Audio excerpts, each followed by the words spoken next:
Indonesia.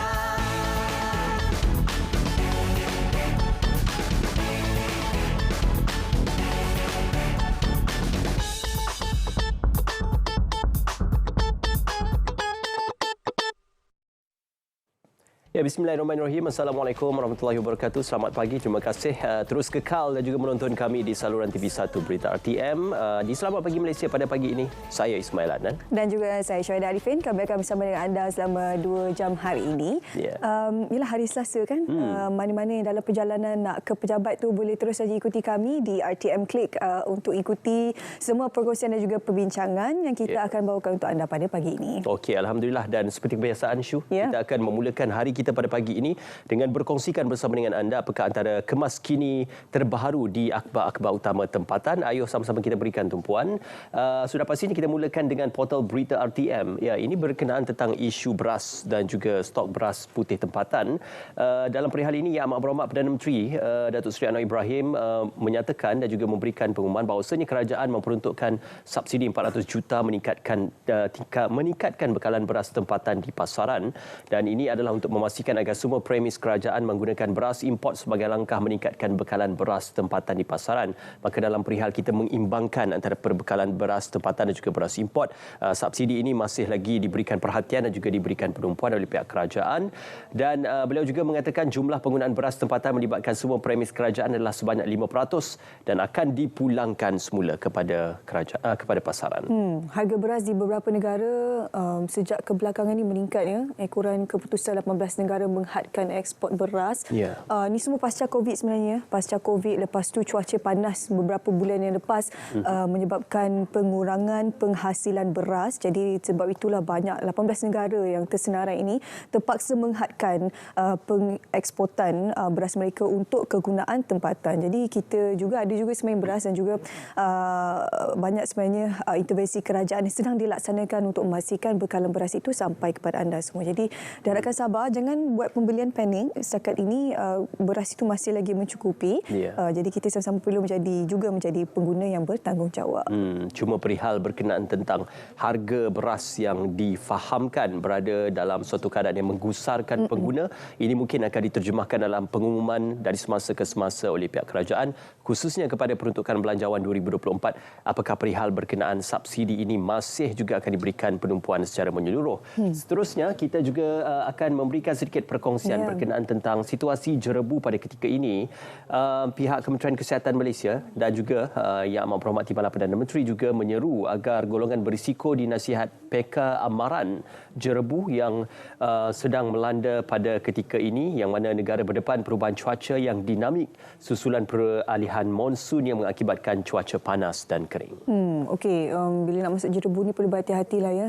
Bacaan IPU terkini setakat ni tinggilah melebihi 100 ni, bahayalah. Jadi kalau boleh kita balik kepada square one, pakai pelitup separuh muka. Kalau tak dapat yang N90 tutup penuh tu pun sekurang-kurangnya yang biasa itulah ya. Sekurangnya dia boleh mengurangkanlah kebarangkalian untuk anda terkena jangkitan ataupun sakit disebabkan oleh situasi jerebu sekarang ini.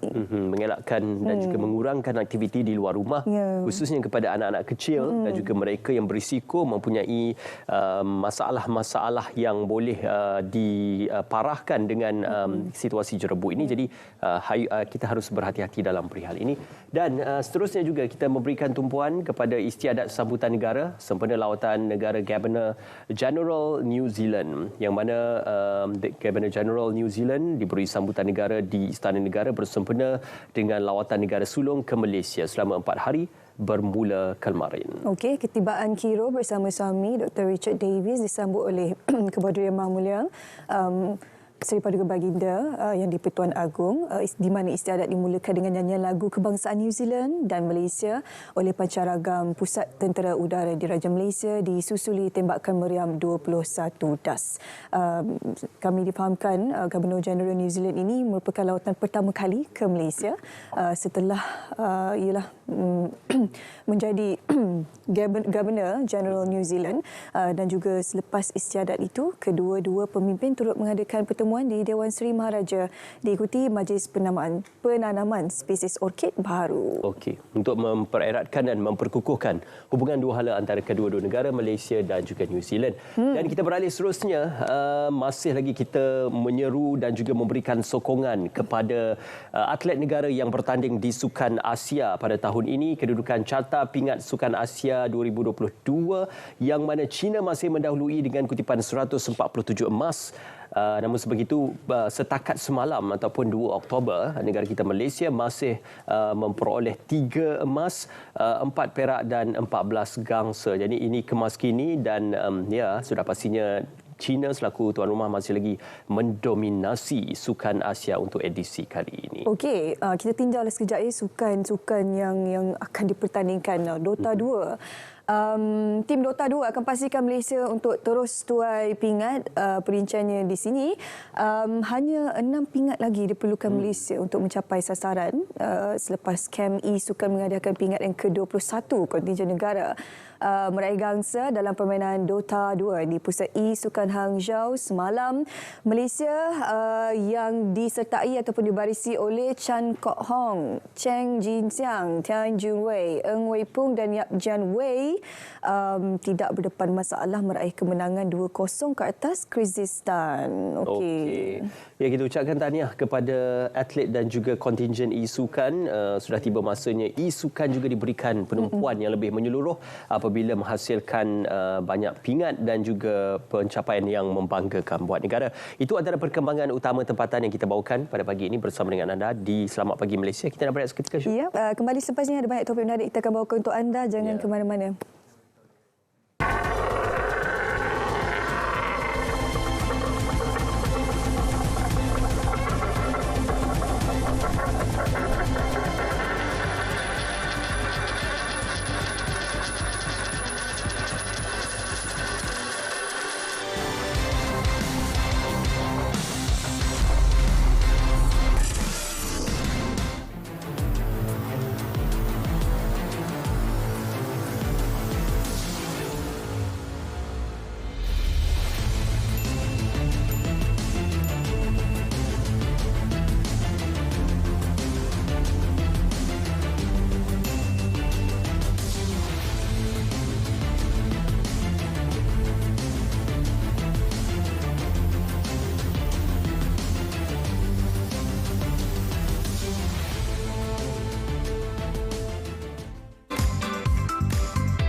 Ya, Alhamdulillah kita bersua kembali. Seperti kebiasaan Syu, kita akan bersama dengan rakan penyampai kita di Konti Radio. Ya, Konti Radio terpilih pada pagi ini, Perak FM. Kita nak bersama dengan DJ Rick yang sudah pun bersedia di sana. Jom kita bersama dengan beliau untuk perkongsian apa agaknya yang menarik di sekitar Perak. Silakan. Baik, terima kasih kepada rakan setugas Ismail dan juga Syuhaida di studio Selamat Pagi Malaysia. Assalamualaikum, salam Malaysia Madani dan juga selamat pagi diucapkan. Dan bertemankan saya Rick dari Konti Perak FM bersiaran menerusi segmen Gegar Pagi bermula jam 6 hingga 10 pagi.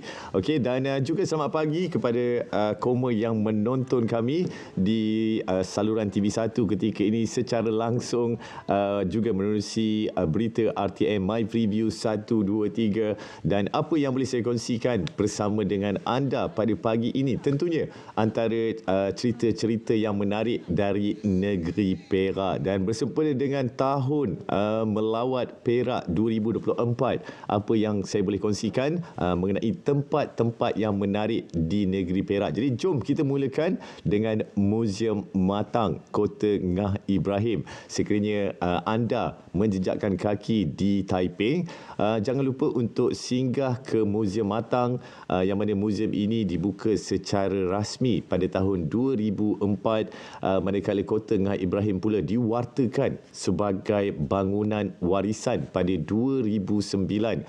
Bangunan dan kota ini dibina oleh Cik Ngah Ibrahim pada tahun 1955. Semenjak pembinaannya, kota dan rumah ini memainkan memainkan banyak peranan penting. Ia digunakan sebagai kediaman rasmi Cik Ngah Ibrahim dan pusat pentadbiran serta pengurusan pertahanan dan penyimpanan biji timah sekitar tahun 1856 sehingga 1873. Dan apa yang anda dapat lihat di Muzium Matang ketika ini antaranya galeri Jepun, yang mana galeri ini mengisahkan tentang rumah Ngah Ibrahim yang pernah dijadikan markas tentera Jepun semasa pendudukan Jepun di Larut pada tahun 1942.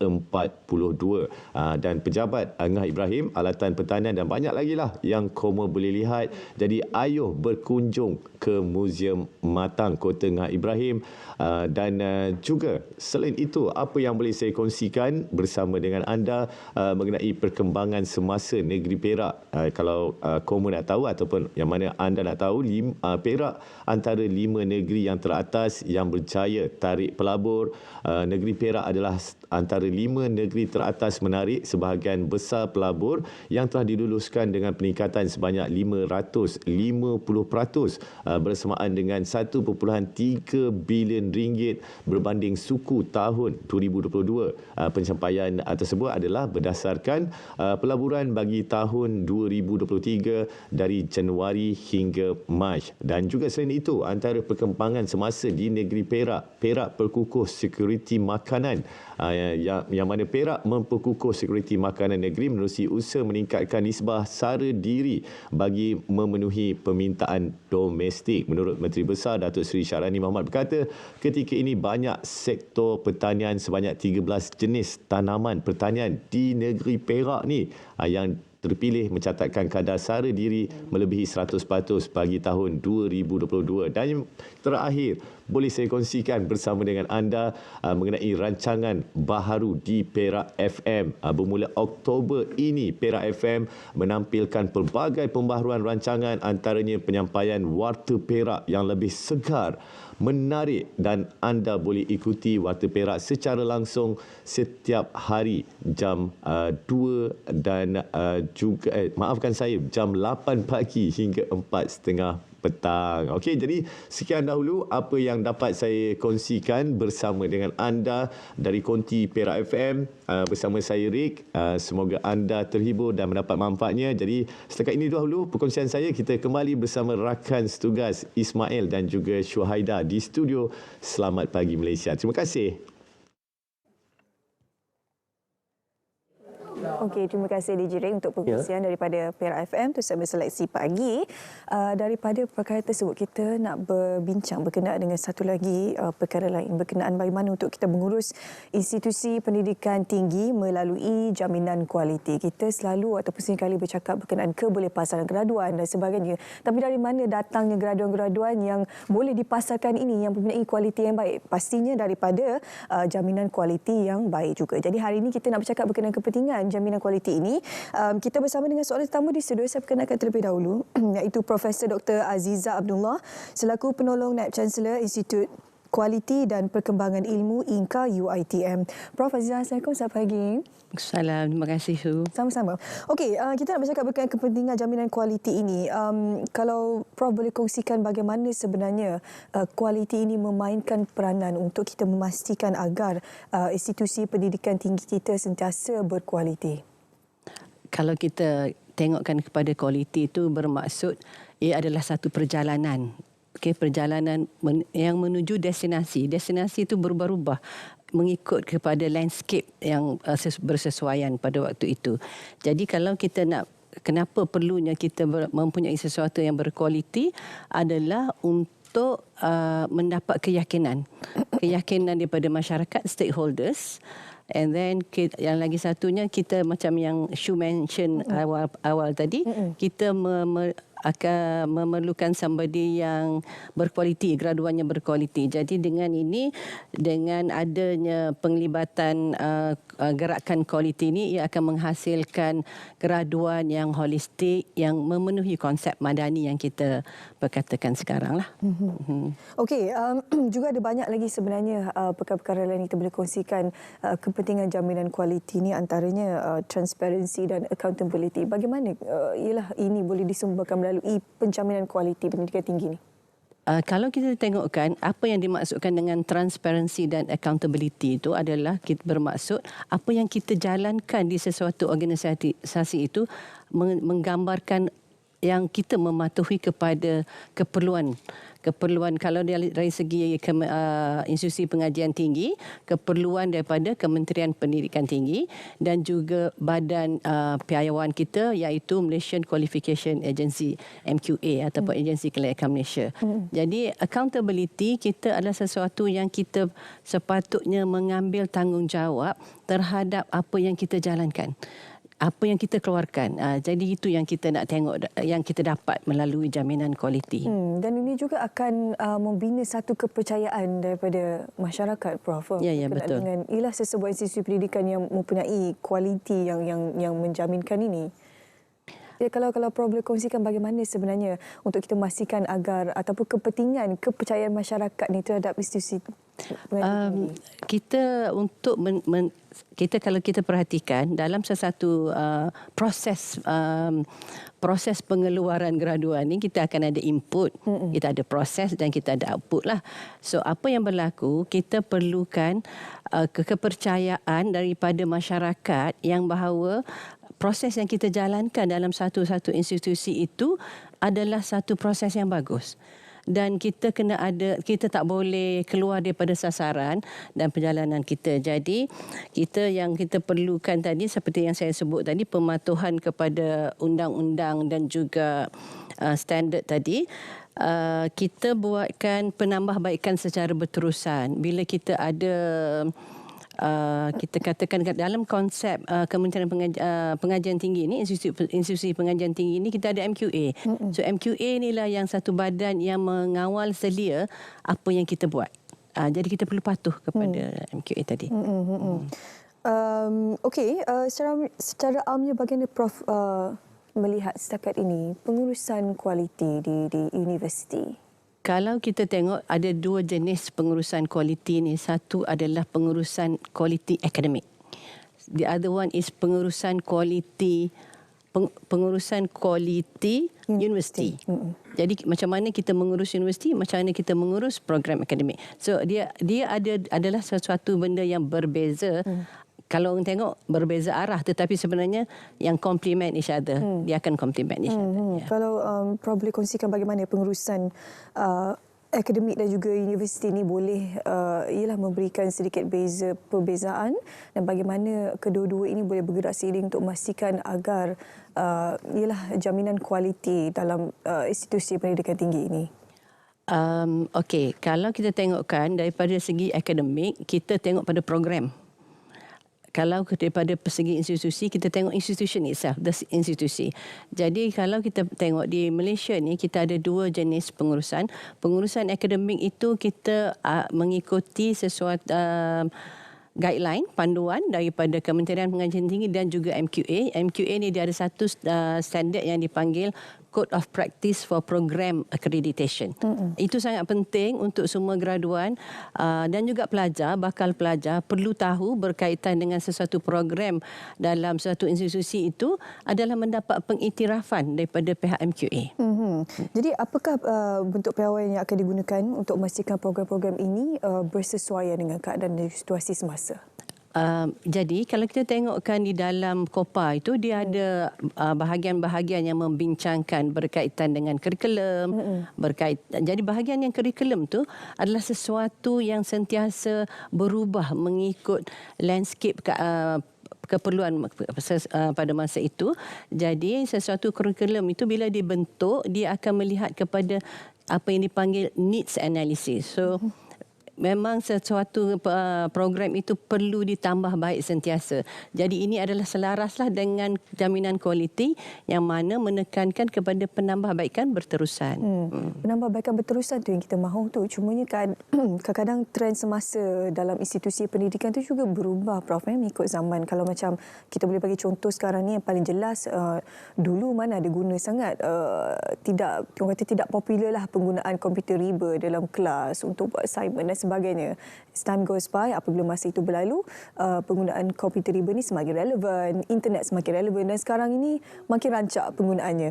Jadi sesebuah institusi pendidikan tinggi itu perlu sentiasa beradaptasi dengan trend semasa dan juga terkini. Jadi apa setakat ini kalau Prof boleh kongsikan yang dijalankan oleh Institut Pendidikan Tinggi ini untuk memastikan agar keperluan dalam perubahan landscape ini sentiasa dipenuhi?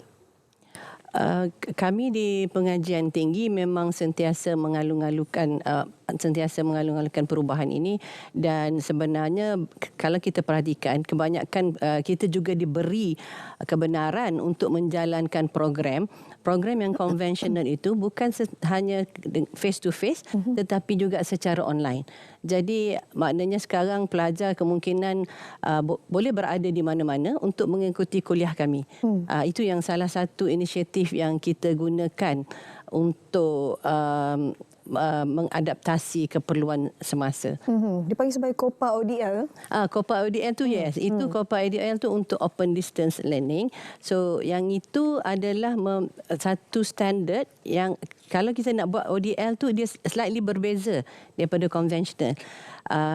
Kalau konvensional kita kata face to face almost 100% kan, tapi kalau ODL tu dia ada kriteria tertentulah. Juga terdapat apel dan juga micro credential, Prof. Apel adalah satu syarat kemasukan. Kita ubah sikit, kita boleh fleksibel terhadap syarat kemasukan. Kalau dulu kita tengok you kena ada SPM lah untuk masuk satu-satu diploma kan. Tapi sekarang ni kita diberi peluang untuk mengambil pelajar yang mempunyai pengalaman yang mana dia tak pernah ada diploma. Sebagai contoh, selepas SPM dia terus bekerja. Menggunakan apel tu dia boleh dimasukkan ada kriteria tertentulah. Ada yang dipanggil apel C, apel A, semua tu banyak jenis apel. So kalau kita nak detail out the apel tu panjang lah. Satu slot dulu lagi. Dulu kita pernah ada satu slot kita berkenaan dengan apel. Dia diikut pengalaman bekerja berapa tahun. Kita perlu duduki peperiksaan, tak silap saya, Prof. Dia macam peperiksaan, lepas tu dia kena ada buat portfolio soal lah. And then dulu itu apel A tu admission. Ada yang jenis sekarang ni you tak payah ada degree, but you can go straight buat masters. Itu sebenarnya banyak peluang untuk kita belajar. Ini semua sebenarnya berkisar berkaitan dengan kualiti lah.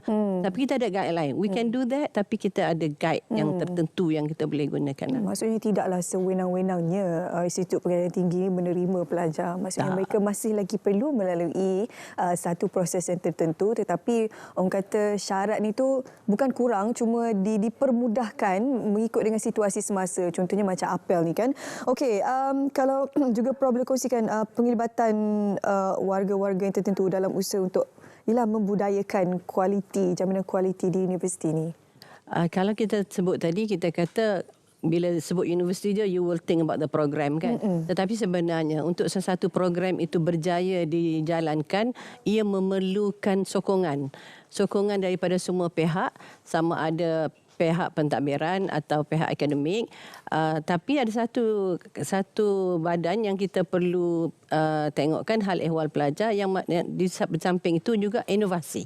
Kita perlu berinovasi supaya kita sentiasa mengikuti trend seperti yang Shu sebut tadilah. Dan terus inovasi ini kita akan menambah baik kita punya proses dan sebagainya. Jadi kecemerlangan operasi itu agak perlulah bagi kita. Itulah untuk institusi pengajian tinggi. Okey, secara ringkas kalau Prof mungkin boleh berikan sedikit kata-kata untuk penonton Sahabat Pagi Malaysia yang ada anak-anak yang ingin menyambung pengajian ataupun kadang-kadang tak tahu macam mana kan. Sedikit harapan kalau Prof boleh berikan untuk mereka, untuk menjamin mereka menyambung pendidikan mereka ke peringkat yang lebih tinggi. Okey, sebenarnya apa yang perlu dilihat adalah tengok dulu institusi itu, performance institusi itu macam mana. Jadi kita perlu yakin dengan program yang ditawarkan. Untuk masuk mula-mula sekali sekarang ni kita tengok MQR, kita panggil Malaysian Qualification Register yang ada dekat MQA punya website. Dekat situ kita dah boleh tengok program yang tersenarai. Sekiranya ia tersenarai, ini bermaksud program itu telah dikenal pasti kualitinya oleh Agensi Kelayakan Malaysia, MQA kita. Baik, terima kasih Profesor Dr. Azizah Abdullah bersama kita hari ini untuk berkongsi berkenaan topik kita mengurus institusi pendidikan tinggi melalui jaminan kualiti. Sekali lagi terima kasih Prof. Bersama kita hari ini ada banyak sebenarnya proses yang anda boleh lalui untuk menyambung pendidikan anda, tidak semestinya terhenti di situ. Ilmu ini perlu sentiasa dicari dan juga digali. Jadi untuk segmen seterusnya hari ini kita nak bersama dengan Ismail untuk SPM sana di sini. Silakan Ismail. Ya, Syu, untuk SPM sana sini pada pagi ini kita mulakan dengan perkongsian ini iaitu aplikasi digital Kita Semula yang mana dinamakan sebagai iKitar, dilancar bagi memudah dan menggalakkan amalan kita semula dalam kalangan masyarakat. Buat permulaan, projek perumahan rakyat PPR Padang Hiliran Kuala Terengganu dipilih sebagai projek rintis untuk menggunakan aplikasi tersebut. Menerusi aplikasi iKitar, ia membolehkan pengguna mengumpul wang hasil jualan barangan kitar semula menerusi aplikasi yang disediakan. Sehingga Ogos lalu, hampir 110 kilogram barangan bernilai hampir RM33,000 berjaya dikitar semula melalui program komuniti Sifar Sisa KOSIS di 17 PPR seluruh negara. Ia bukan sahaja boleh mengatasi masalah pembuangan sampah, malah turut membantu menghasilkan pendapatan sampingan kepada golongan B40. Dan seterusnya, festival merayatkan seni budaya Olek Godang yang dianjurkan buat julung kali berjaya menerima hampir 10,000 pengunjung menerusi 2 hari penganjurannya. Menurut Exko Pelancongan Kesenian dan Kebudayaan Negeri Sembilan Nicole Tan Lee Kun, seni budaya Olek Godang yang maksudnya ialah kenduri besar berjaya mempamerkan kelestarian seni, budaya dan warisan Negeri Sembilan kepada orang ramai. Pelbagai aktiviti berupa pameran kesenian dan kebudayaan yang melambangkan identiti Negeri Sembilan dipamerkan.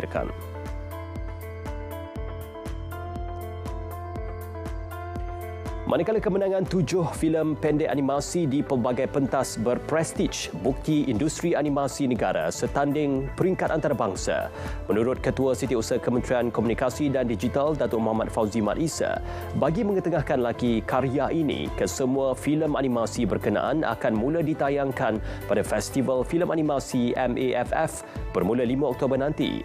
Tayangan 7 filem pendek animasi kerjasama antara GSC dan MDEC akan mula ditayang di pawagam terpilih bermula 5 hingga 25 Oktober nanti. Baik, itu saja SPM sana sini untuk pagi ini. Kita akan berehat seketika dan sekembalinya nanti dengan pelbagai perbincangan yang lebih menyeluruh.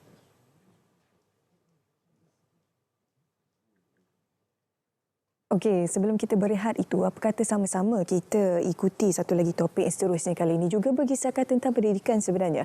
Kalau seketika tadi kita bercakap berkenaan dengan jaminan kualiti untuk institusi pendidikan tinggi, kali ini kita nak bergerak ke arah TVET pula. Bagaimana sebenarnya pemerkasaan holistik yang kita perlu lakukan terutamanya bagi pelajar untuk memastikan agar pembangunan bakat dalam institusi pendidikan TVET ini sentiasa terjamin. Jadi hari ini dua tetamu di studio kami bawakan, saya perkenalkan terlebih dahulu, iaitu Teknologis Haji Muhammad Zulkifli Ibrahim, Pengarah Politeknik Sultan Azlan Shah Perak.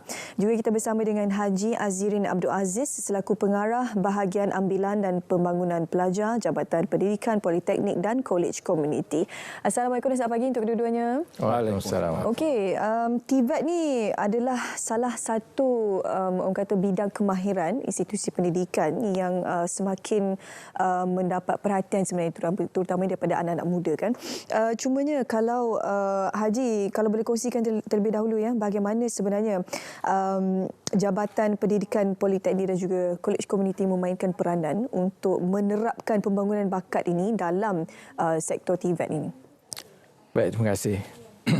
Graduan berkualiti amanah kami, pensyarah kompeten izah kami, polisisi wadah kami, memacu destinasi Malaysia Madani. Itu adalah cantik pembuka kata dia tu. Begitulah ungkapan keramat yang berusaha Ketua Pengarah Pendidikan Politeknik dan College Community, Dr. Muhammad Zahari bin Ismail, yang mempunyai visi dan azam untuk melahirkan graduan TVET khususnya di institusi kami di bawah Politeknik dan College Community, bagi memastikan pelajar-pelajar ini dilengkapkan juga dengan kemahiran dan juga ilmu di bidang pembangunan diri atau pembangunan bakat. Selain daripada kemahiran ataupun skill yang mereka perolehi dan juga mata pelajaran ataupun program yang mereka ikuti sepanjang pengajian. Jadi akhirnya nanti kami berazam untuk mengeluarkan graduan yang bukan sahaja cemerlang dari segi akademik, malahan mempunyai jati diri, sahsiah dan juga kemahiran yang menyeluruh, yang holistik. So itu adalah hasrat di bawah Jabatan Pendidikan Politeknik dan Sekolah Unity. Okey, ada banyak sebenarnya program-program yang dilaksanakan untuk memastikan agar graduan yang berbakat dan juga berkualiti ini dilahirkan daripada institusi TVET ini. Antara kluster program yang diketengahkan oleh pihak TVET antaranya program badan beruniform. Menarik sebenarnya, kadang-kadang kita rasa TVET ni kemahiran tak perlu kan sebenarnya sikit-sikit unit beruniform ni. Macam mana kalau Haji boleh kongsikan dengan lebih lanjut apakah kluster-kluster program ini sebenarnya? Kami mempunyai beberapa kluster yang sebahagian daripada program-program atau aktiviti yang dijalankan oleh pelajar sepanjang tempoh pengajian mereka. Dalam usaha membentuk pelajar-pelajar mempunyai jati diri tadi yang kukuh, beberapa aktiviti seperti program-program badan-badan uniform, program-program sukan. Dalam konteks sukan ni, saya suka juga nak berkongsi bahawa atlet-atlet kami daripada Politeknik dan Sekolah Unity sehingga peringkat mewakili negara. So alhamdulillah pencapaian mereka itu dalam konteks sukan ni antaranya kami juga nak memastikan bahawa atlet-atlet atau pelajar-pelajar ni tidak melihat bila mereka menyambung pengajian minat mereka, bakat mereka dalam sukan akan terkubur, tidak. So mereka boleh terus aktif dalam bidang sukan walaupun sedang belajar di bawah dalam sistem kami. Selain daripada itu, kita ada juga program-program kluster kemahiran, kepimpinan, kebudayaan, psikologi, program sukarelawan ataupun mobiliti antarabangsa di mana pensyarah-pensyarah kami dan juga pelajar-pelajar kami dihantar mengikuti program-program mobiliti di luar negara. Bagi mereka mendapat pengalaman dan pendedahan yang lebih luas. Dan yang antara yang kami nak berkongsi pada pagi ini adalah berkaitan dengan komunikasi dan bahasa. Iaitu antaranya aktiviti kita jalankan seperti debat dan pidato bahasa Melayu Piala Ketua Pengarah dan juga Malaysia Polytechnic and Community Colleges English Festival serta ikon siarawan, politisi. Ikon siarawan. Ini yang menarik. Cik Zulkifli, saya nak share sikit. Kita kat RTM ni pun ada juga program dipanggil ikon siarawan juga. Tapi ikon siarawan kita lain lah. Ni okey, kalau Cik Zulkifli boleh kongsikan berkenaan ikon siarawan ni, politisi ya panggil ni. Ya, Politeknik. Okey, ikon siarawan Politeknik College and Community. Kalau ni Cik Zulkifli berkongsikan. Okay, terima kasih. Ikon siarawan politisi ni kita mulakan untuk mencongkil bakat di dalam, bukan hanya sebenarnya kalau kita lihat TVET melahirkan bakat-bakat muda yang dalam bidang kemahiran dan berketerampilan di dalam berkompetensi di dalam bidang masing-masing. Tetapi dalam ikon siarawan ni kita mengenengahkan bakat di dalam penyiaran, kewartawanan dan juga pengacaraan. Jadi kita membentuk jati diri pelajar melalui series of bengkel dan kita akan adakan pertandingan dan sekarang sedang berlangsung di Politeknik Sultan Azlan Shah. Sudah masuk hari kedua. Kita bermula hari semalam lagi dan kita akan tamat pada 4 hari bulan ini. Dan sekarang kalau dilihat di sekitar Mualim, peserta-peserta dibawa ke lapangan, ke beberapa lapangan. Pertamanya ke Mahat Tahfiz, yang kedua ke Rumah Anak Yatim dan juga Pusat Jagaan Orang Tua untuk membuat liputan di situ. Peserta-peserta akan dinilai kebolehan mereka membuat liputan dan juga membuat rakaman sendiri dan juga akan dinilai oleh panel-panel juri yang berkaliber yang kita jemput khas daripada bidang-bidang ataupun industri penyiaran sendirilah. Jadi tapi peserta ni daripada pelajar TVET lah. Peserta ini terdiri daripada pelajar Politeknik dan College Community yang asalnya kita ambil 50 orang daripada peringkat awal. Daripada awal Ogos lagi tu kita dah buat pemilihan.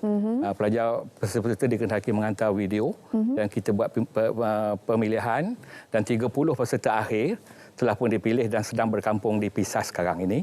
Dan 30 orang itu akan menjalani proses berbengkel dan penjurian Dan insya-Allah pada malam ini kita akan mengeluarkan sehingga 16 orang. Oh, ramainya. Sekali elimination. Ya. Dan kita untuk final. Ekstrim ya. Sebab kita masa kita terhad dan kita besok akan ada final, dan untuk ke final kita hanya memerlukan 6 orang saja. Oh, 6 orang. Tapi siapa jurinya tu? Juri itu daripada selebriti TV yang daripada saudara Fitri Yahya, saudara Asri Badrun dan juga wartawan daripada RTM sendirilah, Ashila Ashura. Okey, baik. RTM pun terlibat juga sebenarnya. Nanti tak apa, kita boleh serap bakat-bakat. Ini kelebihan sebenarnya TVET kan. Kita kadang rasa lebih memfokuskan kepada kemahiran sahaja. Tapi sebenarnya kita mencukir bakat-bakat mereka untuk memastikan agar pelajar ini tidak berada dalam kompon sendiri, malu dan sebagainya untuk bekerja di luar sana dan sebagainya. Jadi Haji, kita dah tak ada masa nak cerita panjang lagi kan. Barangkali sedikitlah harapan daripada Haji sendiri untuk para pelajar yang sekarang ini sedang belajar di semua institusi kemahiran seperti TVET sekarang ini. Ya, dalam usaha kita melengkapkan skill yang ada pada pelajar kita, bukan saja dari segi akademik, malahan aktiviti-aktiviti co-curriculum, biodiversity seperti saya kongsi sebentar tadi. Kita nak jadikan pelajar kita mempunyai ciri yang holistik. Kata orang tu boleh dibawa ke kiri, boleh dibawa ke kanan. Dia boleh menyesuaikan diri dengan keadaan sekeliling.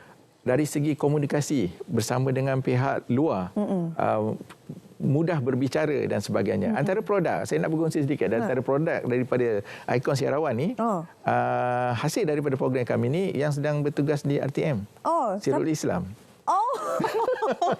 Beliau hasil daripada Ustaz Syairul adik sini, dia baca berita sejak lagi pukul 7.44 dah lepas tadi dia baca berita. Hasilnya beliau hasil daripada program ni. Okey, kira first season lah tu. Ya, sebelum ni kita panggil Poly Voice sebelum ni.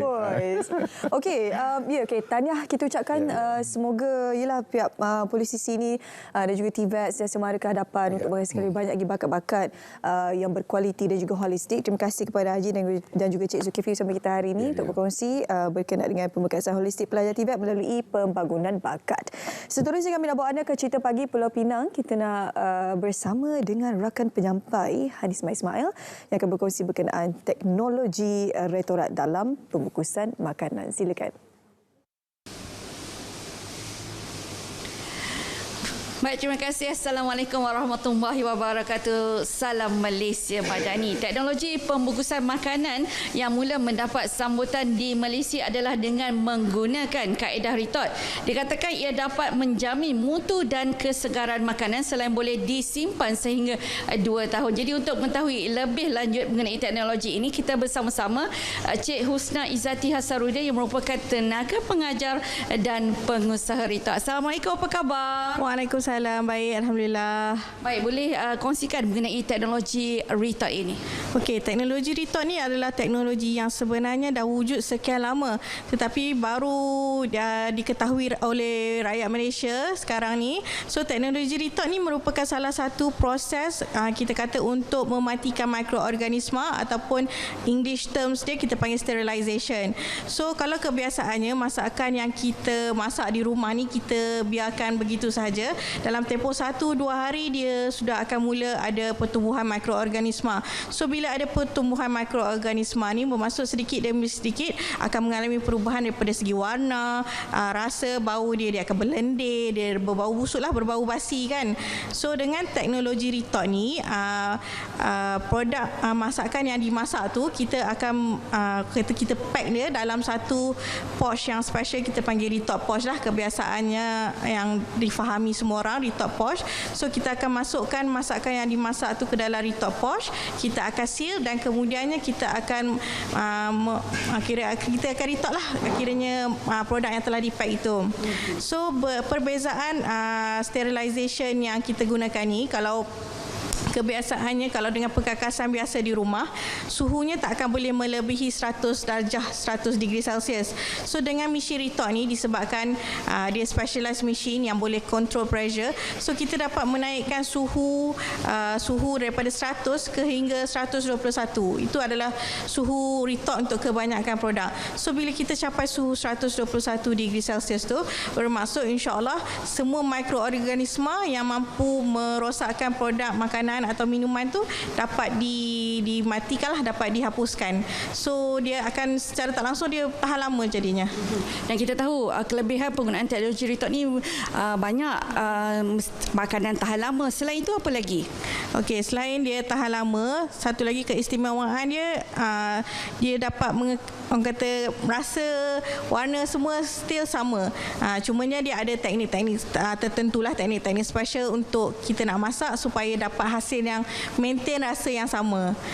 So dia kata daripada segi kelebihannya, kalau macam dulu kita nak pergi travel atau umrah ke apa, kita terpaksa menahan rindu terhadap masakan Malaysia kan, ataupun masakan ibu, isteri ke. Sekarang ni kita dah tak perlu nak risau, kita hanya boleh Ritot je lah, isteri masak ke apa, dan hantar untuk Ritot. Dan bagaimana pula dengan penerimaan teknologi ini setakat ini? Oh, bagai cendawan tumbuh selepas hujan. Kalau dulunya orang tak berapa tahu, so tak adalah demand sangat. Kalau macam sekarang ni saya berani kata memang sangat viral teknologi Ritot ni, sampaikan orang yang tak duduk dalam industri makanan, bukan food tech sekalipun, mereka tahu Ritot. Cuma of course lah mereka tak tahulah secara mendalam apa itu Ritot. So mereka mencari kita lah kiranya untuk diberi pendedahan tentang apa Ritot itu. Baik, ya, terima kasih banyak atas perkongsian. InsyaAllah ada masa kita jumpa lagi. Assalamualaikum. Waalaikumsalam. Demikian tadi cerita pagi dari Pulau Pinang bersama-sama saya Haniswa Ismail, kembali ke Angkasa Puri. Okey, terima kasih rakan penyampai kita dari Cerita Pagi, dan kita akan terus saja membawakan berkenaan tentang Heritage Art and Culture Fest Santai di Bandar Hilir Melaka dan juga Fun Run Fiesta 2023. Untuk bercakap lebih lanjut, saya Ahmad Pesati untuk bersama dengan Encik Muhammad Nur Arham Muhammad Roslan yang juga merupakan penganjur program bagi edisi kali ini. Assalamualaikum, selamat pagi. Waalaikumsalam. Alhamdulillah, terima kasih. Tahniah diucapkan. Katanya hujung minggu ini. Hujung minggu ini. Okey, mungkin boleh dikongsikan apa sebenarnya Heritage Art and Culture Fest Santai. Heritage Art and Culture Festival yang akan berlangsung pada 2 hari sebenarnya. Okey. 7 dan 8 hari bulan yang berlangsung di Dataran Pahlawan Melaka. Okey. Kita himpunkan 3 program dalam masa 1 hari, daripada pagi sehingga ke malam lah. So malam tu kita akan ada Melaka Fun Run, dan tengah hari tu kita akan ada santai di Bandar Hilir. Okey. So penuh lah. Penuh sepanjang hari itu. Sepanjang hari itu, daripada hari Sabtu dan hari Ahad kita berhimpun di situ. Okey, apa sebenarnya Heritage Art and Culture Fest ini? Yalah, mungkin ia lebih tertumpu kepada kesenian, kebudayaan dan juga warisan ya. Alang-alang sudah kawasannya itu pun adalah merupakan kawasan bersejarah dan kawasan warisan. Jadi mungkin ia bertumpu kepada membawa dan juga mempromosikan warisan juga. Betul. Untuk program kita kali ini adalah sempena tahun depan, Tahun Melawat Melaka.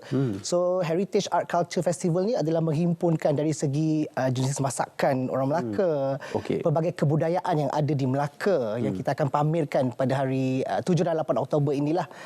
Di mana kalau kita tengok Melaka Fun Run itu sendiri, trek yang kami bina adalah trek yang menghimpunkan heritage. Kita akan lalu larian itu bermula daripada Dataran Pahlawan, bawa ke Jonker Walk dan patah balik ke Dataran Pahlawan sepanjang 5 kilometer.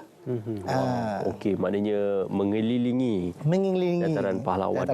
Itu pada waktu malam Itu pada waktu malam. Okey, jangkaan tetamu ataupun penyertaan untuk 2 hari ini berapa? Setakat ini untuk Melaka Fun Run kita telah mencapai dalam 1,000 peserta. Okey. Yang akan berlari bersama-sama insya-Allah. Kalau tak ada arah melintang, Datuk Bandar yang akan merasmikan. Okey. Dan berlari bersama Datuk Bandar pada hari Sabtu ini, 7 Oktober. Okey. malam. Malam, bermula 8.45 malam. Okey, selain daripada itu, apakah lagi antara aktiviti-aktiviti yang turut diadakan, aktiviti sampingan? Ini adalah penjadualannya. Betul. Beberapa atur cara yang telah pun disusun atur oleh pihak penganjur dan juga ada tetamu-tetamu kenamaan juga. Ada santapan makan malam by The Kenduri. By The Kenduri Events yang berhad, di mana The Kenduri itu sendiri membawakan masakan-masakan tradisional dari negeri Melaka. Di mana The Kenduri merupakan penganjur bagi program ini. Dan pada hari tersebut The Kenduri adalah main kita punya ni lah yang akan menyemarakkan dan melaksanakan program itu. Asam pedas ada? Asam pedas semestinya wajib lah. Alhamdulillah. Okey, ini dibuka pada awam semua, not only bukan saja rakyat negeri Melaka, malahan Kuala Lumpur, Negeri Sembilan, seluruh rakyat Malaysia boleh datang join kita di Melaka untuk Heritage Arts Festival ni lah. Aktiviti-aktiviti lain mungkin untuk golongan kanak-kanak. Kita ada, pada hari Sabtu pagi tu sendiri kita ada pertandingan Ratu Kebaya, dan juga kita ada pelbagai-bagai booths yang melibatkan 20 orang artis pada hari tersebut. Dan juga artis-artis ini juga terlibat dari segi penjualan produk-produk mereka lah, di mana di tengah-tengah dataran Palawan itu sendiri yang bekerjasama dengan The Kenduri Events yang berhad lah. Okey, apa ini julung-julung kali diadakan? Ini adalah julung-julung kali diadakan bagi The Kenduri Events sendiri, bekerjasama dengan Majlis Bandaraya Melaka Bersejarah untuk, seperti mana yang saya katakan tadi, adalah menarik bagi Tahun Melawat Melaka 2024. So kita adakan program-program inilah. Okey, ini dah dia antara event dan aktiviti pertandingan tarian tradisional, fun run dan juga artis-artis tempatan juga akan turut hadir bersama. Akan ada gerai jualan. Reruai juga akan turut dibuka dan pelbagai lagi aktiviti. Jadi apa mungkin pengharapan daripada pihak penganjur? Sudah pastinya disebabkan ia adalah julung-julung kali diadakan. Target ataupun capaian sasaran pengunjung yang akan hadir nanti berapa ramai? The Kenduri Event mengharapkan agar program yang julung-julung kali ini diadakan, kita mengharapkan lebih daripada 2 ke 3 ribu orang lah.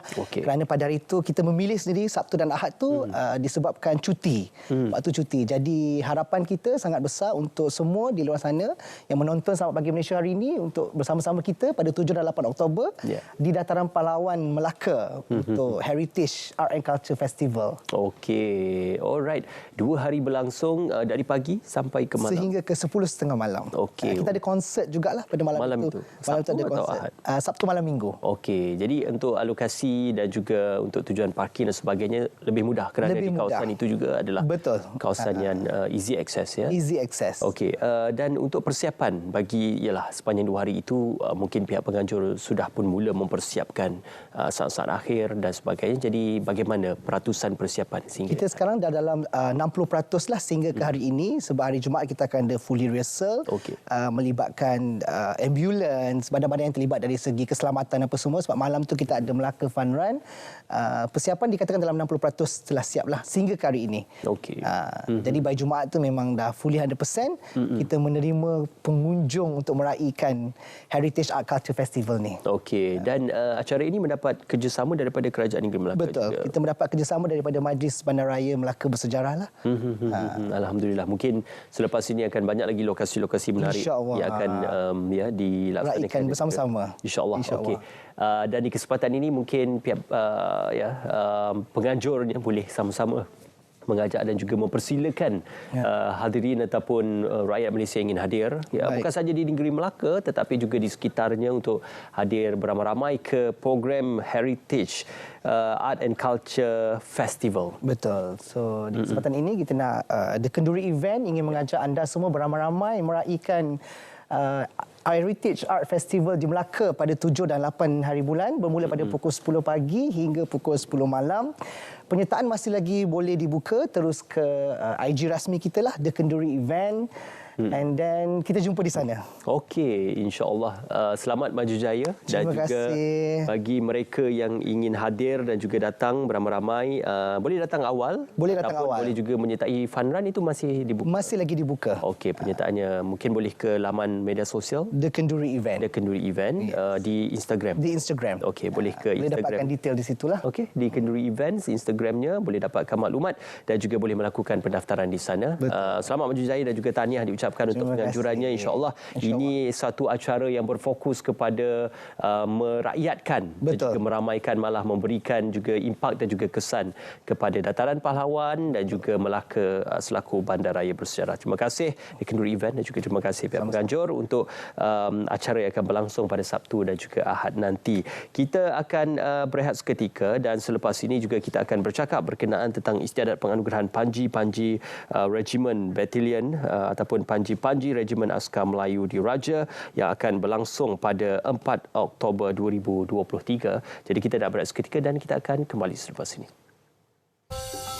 Ini Bob. Bob adalah seorang penyelam marin.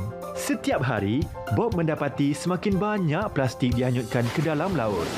Kesannya boleh mengakibatkan jumlah plastik melebihi daripada hidupan laut menjelang 2050 jika tindakan tidak diambil.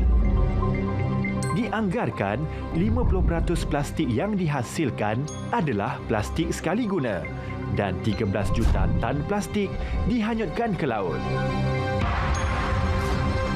Kerana sayangkan alam sekitar, Bob mengambil inisiatif membersihkan sisa plastik.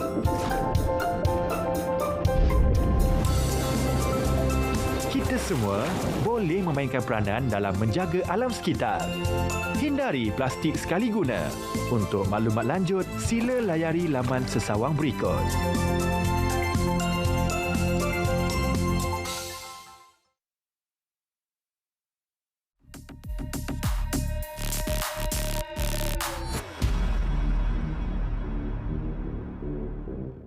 Tular di media sosial, sebaran pesanan teks dengan pautan berkaitan bantuan sumbangan asas rahmah SARA. Penghantar mendakwa pautan itu membolehkan mereka menyemak status dan tarikh kelayakan penerimaan bantuan. Namun, Kementerian Kewangan mengesahkan ia maklumat palsu. MOF tidak memerlukan maklumat sebegitu. Sebenarnya bantuan SARA diberi secara automatik kepada lebih 210,000 penerima sumbangan tunai rahmah STR dalam kategori miskin tegar. Orang ramai yang mahu membuat semakan diminta layari laman sesawang rasmi. Sekiranya anda klik pada pautan tidak sah, pengguna mungkin dibawa ke laman sesawang pihak ketiga dan anda berisiko jadi mangsa kecurian maklumat. Henti dan putuskan rantaian penyebaran maklumat palsu kerana anda boleh didakwa. Jika anda terlihat konten atau bahan fitnah, segera laporkan ke SKMM menerusi talian tertera. Biar betul, tak pasti, jangan kongsi.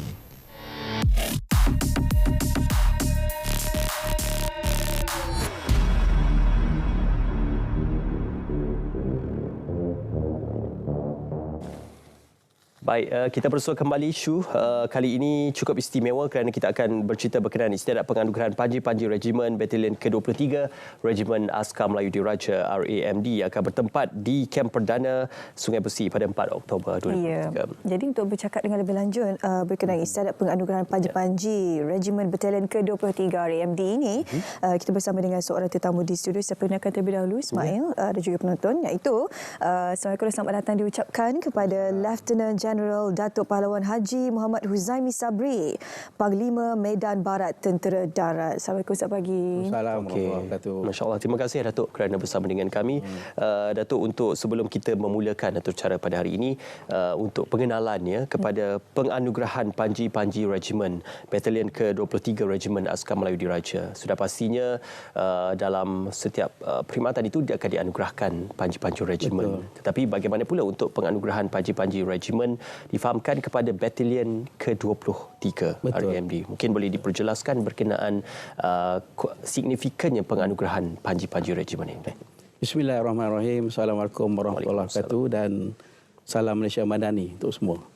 Pertama, saya mengucapkan jutaan terima kasih kepada pihak RTM, khususnya Selamat Pagi Malaysia kerana sudi menjemput saya selaku pengurusi Regimen Askar Melayu Diraja untuk berbicara tentang istiadat penganugerahan Panji-Panji Regimen pada Batalion ke-23 Regimen Askar Melayu Diraja yang akan berlangsung besok pagi, yang akan disempurnakan oleh Buah Duli Yang Maha Mulia Sultan Kedah selaku Kenal Yang Putra Regimen Askar Melayu Diraja yang bertempat di Dataran Perdana Kem Sungai Besi, Kuala Lumpur. So sebelum saya teruskan kepada Ismail punya soalan tadi lah. Elokkan saya cerita sikit tentang apa itu panji-panji. Supaya penonton dan juga semua lebih tahu apa itu panji-panji ya. Maknanya ikut istilah Dewan Pasukan Pustaka, panji-panji itu adalah bendera. Itu je. Tapi lah istilah tentera ataupun yang common dengan pakai, panji-panji ini adalah satu lebih pada bendera. Yang bawa simbol, image, identiti, keberanian daripada sebuah pasukan. Ikut sejarah dia 5,000 tahun yang lalu lah. Tentera purba Mesir dah guna pakai panji-panji ini. Dan berterusan hinggalah sekarang. Dan ikutkan dalam tentera ni, peperangan dahulu adalah tempur secara rapat. Sama ada infanteri berjalan kaki ataupun pasukan berkuda, di mana ada anggota yang akan membawa panji-panji ni. Berada di tengah-tengah bersama dengan komander. Menunjukkan begitulah komander berada dan akan dipertahankan sedaya upaya hingga titisan darah agar panji-panji tak jatuh ke tangan musuh. Itu signifikannya panji-panji ini. Ikut Islam pun, ikut sejarah Rasulullah, peperangan Uhud pernah berlaku. Seorang sahabat Rasulullah bernama Mus'ab bin Umar. Beliau dia telah menjurang panji-panji hingga mati syahid. Dan perang Uhud tersebut, beliau membawa panji-panji hingga tangan dia terputus ketika bertempur. Dan beliau menyambut panji-panji itu dengan tangan sebelah lagi.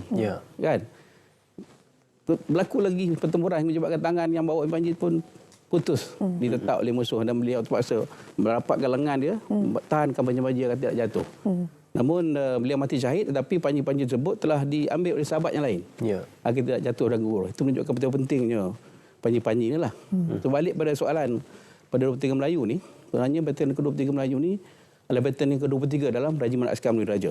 Kita ada 26 batalion dalam Askar Melayu. So 23 Melayu ni adalah batalion ke-23 dalam kor yang akan menerima panji-panji mengikut susunan. Maknanya selama ni bersatu hingga 22 batalion telah dapat panji-panji. So ini giliran pada 23 RMD untuk menerima panji-panji. Jadi selain daripada 23 RMD dianugerahkan panji-panji ini pada esok yang bahagia, Datuk Pala, kau boleh kongsikan berapa banyak pasukan yang akan ataupun telah menerima panji-panji ini? Ikut sejarah kita ya, penawaran panji-panji yang pertama telah berlaku pada tahun Februari 50.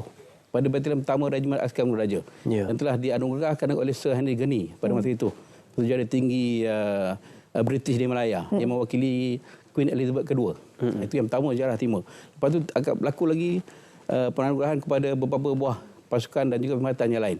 Iaitu 5 buah panji-panji agung melibatkan Regimen Askar Melayu Diraja, Ranger Diraja, Kor Armor Diraja, Tentera Laut Diraja Malaysia dan Tentera Darat Diraja Malaysia. Dan seterusnya kepada regimen lain yang melibatkan selama 39 lagi regimen telah menerima ataupun batalion yang menerima panji-panji ini. Kalau boleh saya baca, RMD 22 batalion, Ranger 9 batalion, Armor 4 batalion, Semoyan 1, Jurutera 1, Regimen Artillery Diraja 1 dan Kor Perkhidmatan Diraja 1. So total dia apabila besok berlaku pengurangan panji-panji kepada 23 Melayu, semuanya melibatkan 44 buah pasukan yang menerima panji-panji ini.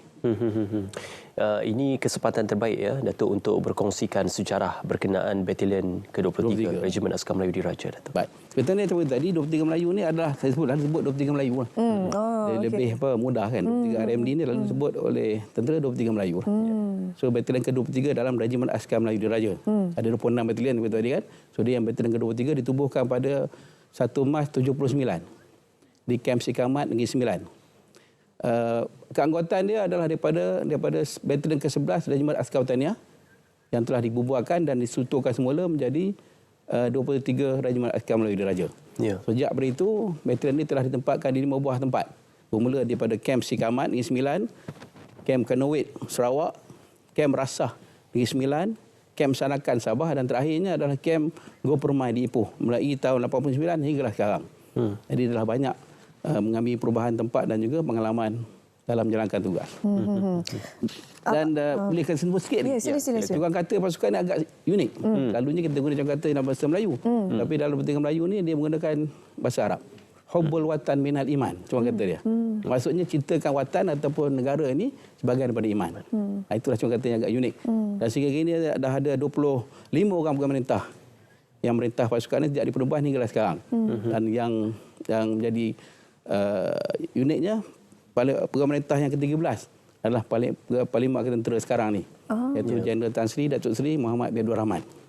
Dan batalion itu telah melahirkan ramai pemimpin atasan lah. Antara yang boleh sebut adalah Panglima Tentera sekarang, iaitu Jeneral Datuk Hafizuddin bin Jantan yang telah berkhidmat di 23 RMD ini pada tahun 90 sebagai Ketua Pelatun, IO ataupun Garisik hinggalah menjadi Ketua Kamni. Dan saya sendiri telah berkhidmat di batalion ini pada tahun 99 hingga 2001 sebagai Ketua Kamni di Ipoh, Perak. Okey, sebenarnya istimewa lah istiadat kali ini. Ya. Orang kata boleh panggil alumni lah dia. Ya, betul. Open close kan. Betul. Alumni yang berada daripada batalion 23 Melayu kan. Alumni 23 RMD akan berlangsung besok.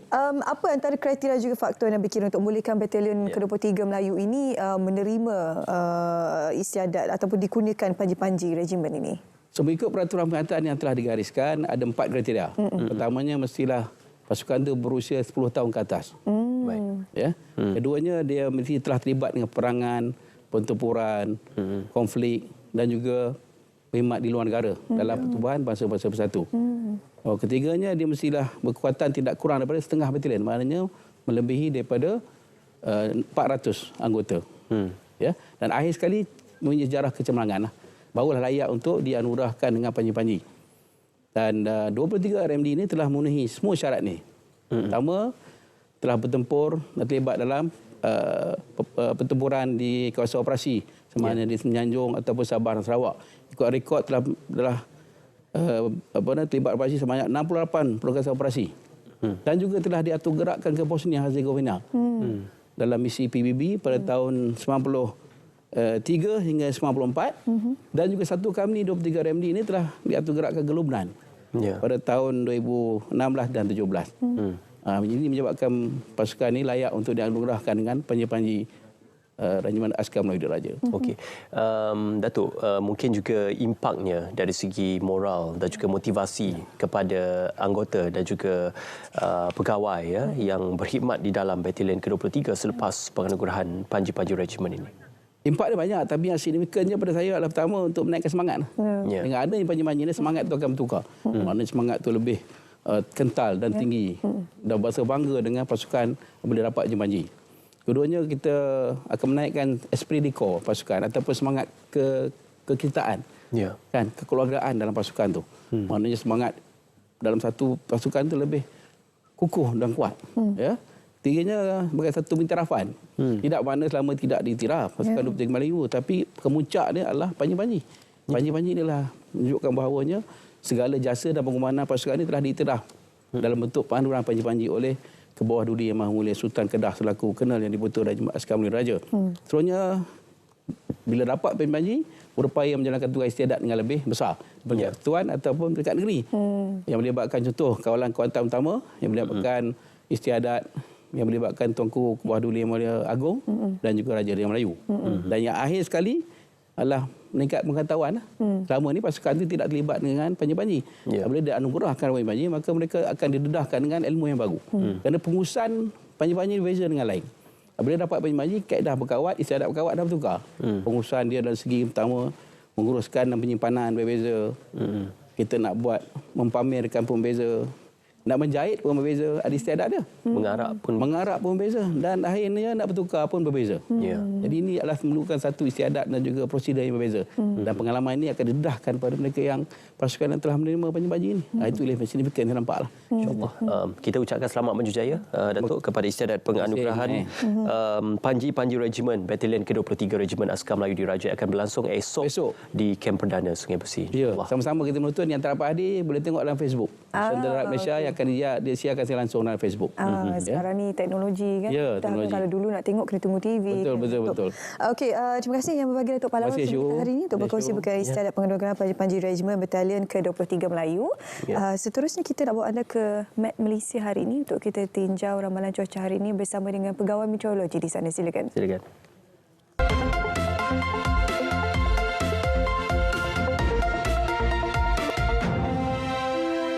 Assalamualaikum dan salam Malaysia Madani. Baiklah, pada ketika ini, rantau negara masih lagi menerima pengaruh angin daripada arah barat daya dengan kelajuan yang agak sederhana iaitu sekitar 20 hingga 30 km sejam. Kecuali di kawasan perkapalan Phuket di mana angin masih lagi agak kencang iaitu boleh mencapai sehingga 50 km sejam. Oleh itu, Met Malaysia masih lagi mengekalkan amaran angin kencang dan laut bergelora kategori pertama bagi kawasan berkenaan berkuat kuasa sehingga 6 Oktober nanti.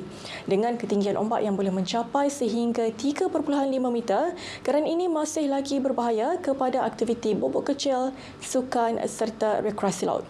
Baiklah, kita teruskan dengan melihat paparan imej gambar radar terkini di mana hujan beserta ribut petir kini masih lagi diperhatikan di negeri Perlis, Kedah, Pulau Pinang, Melaka dan juga bahagian barat negeri Johor. Keadaan ini dijangkakan akan berangsur reda menjelang lewat pagi nanti. Manakala bagi lain kawasan masih lagi tiada hujan yang dicerak pada pagi ini. Baiklah, bagi Sabah dan Sarawak, keadaan cuaca baik diperhatikan di hampir ke semua bahagian bagi kedua-dua negeri. Hanya hujan renyah yang kini diperhatikan di bahagian Tawau di negeri Sabah dan dijangkakan akan berangsur reda tidak lama lagi.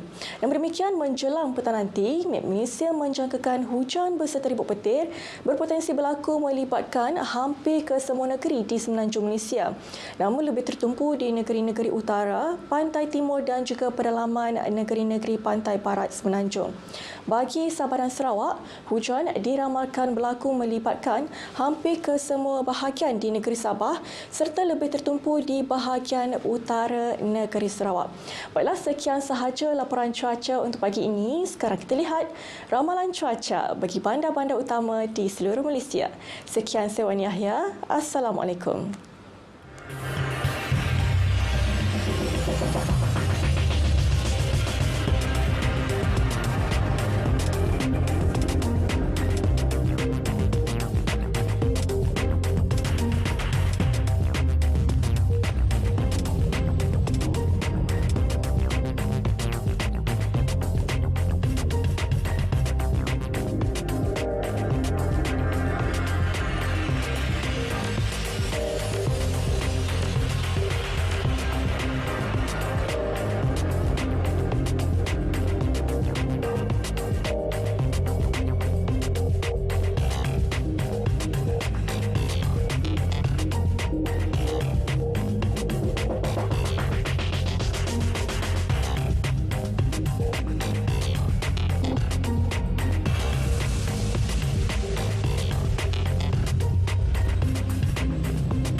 Okey, baik, bertemu kami dalam Siasat Pagi Malaysia. Itu ramalan cuaca hari ini kami bawakan untuk anda daripada Jabatan Meteorologi Malaysia.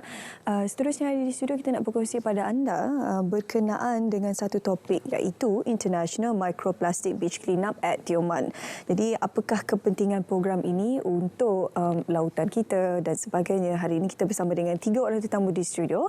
Saya perkenalkan terlebih dahulu tetamu yang pertama pada pagi ini iaitu Profesor Madya Kemis Dr. Noriza Abdul Rahman selaku Pensyarah Jabatan Kimia Fakulti Sains UPM. Juga kita bawakan Profesor Kemis Dr. Muhammad Basharuddin Abdul Rahman, Presiden Persatuan Sains Analisis Malaysia, Analis. Juga di hujung sana Profesor Insinyur Dr. BT Hang Tuah Baharudin, Timbalan Naib Chancellor Jaringan Industri dan Masyarakat UPM. Assalamualaikum dan selamat pagi untuk semuanya hari ini. Okey. Kita nak bercerita berkenaan International Microplastic Beach Cleanup at Tioman. Saya rasa mukadimahnya kalau Dr. Noriza boleh kongsikan terlebih dahulu berkenaan dengan program ini, pengenalan dan mukadimahnya. Program ini ataupun kita insyaAllah kita panggil IMBC at Tioman 2023 adalah sinambungan daripada program yang kita dah laksanakan daripada tahun lepas, iaitu Microplastic Hunter at Tioman. Program daripada program yang lepas kita telah membina modul mikroplastik, pensampalan mikroplastik. Dan untuk program ini kita telah laksanakan pada 14 hari bulan, 2 hari 14 hari bulan September 2023, yang itu adalah webinar yang kita buka kepada 10 participation daripada 10 buah sekolah yang termasuk Sabah Sarawak. Dan 20 hari bulan kita ada beach clean up di Tioman dan berserta kita buat pensampalan mikroplastik bersama pelajar sekolah dan juga aktiviti bersama pelajar sekolah. Okey, banyak sebenarnya kesedaran kita boleh berikan menerusi program-program yang dianjurkan bersama dengan IMBC ini. Kalau Prof Pasha boleh kongsikan apa sebenarnya definisi mikroplastik sebenarnya? Plastik kita tahulah kan semua kita letak barang, makanan dan sebagainya. Tapi mikroplastik ni apa definisi dia sebenarnya? Okey, sebab kita tahu banyak mengenai plastik. Mikroplastik pun sebenarnya terbahagi pada 2 kategori. Yang pertamanya, yang primer. Primer ni adalah yang terurai terus. Contoh-contohnya sebenarnya yang kita tak tahu seperti cat daripada kapal, contohnya kalau kita merujuk pada laut. Dan mikroplastik itu kita kategorikan sebagai yang bersaiz 5 mm ataupun 5 mikron. Dan kategori kedua adalah yang sekunder mikroplastik adalah apabila ia terurai, contohnya daripada botol plastik. Dia mengambil contohnya terkena sinaran matahari dan juga ombak, kemudian dia akan terurai kepada yang lebih kecil. Tetapi masih lagi bukan kepada molekul asalnya. Jadi dia ada 2 kategori. Dan bila kita bercakap mengenai mikroplastik, terutamanya di dalam lautan, macam dalam kaedah apa yang mereka lakukan adalah di kawasan pantai. Sebenarnya di dalam air itu pun ada, dan apa yang mungkin tahun depan kita akan buat memberi fokus kepada dalam udara, atmosfera. Maksud dia sekarang mikroplastik apabila dia berada dalam air, dia boleh berada dalam bentuk buih, dan bila buih tu naik ke atas, dalam buih plastik tu dia ada mikroplastik, dan apabila terkena dengan ombak ia akan pecah, dan ini lebih mendatangkan kesan yang akan lebih buruk sebab dia akan terapung di udara menjadi dalam bentuk aerosol dan kita sedut. Jadi kalau kita sekarang beranggapan pergi ke tepi pantai menghirup udara segar, harus difikirkan semula. Jadi itu yang daripada analis daripada Persatuan Sains Analisis Malaysia, kita ingin sekarang setelah lebih 30 tahun kita mahu membantu masyarakat memahami apa masalahnya.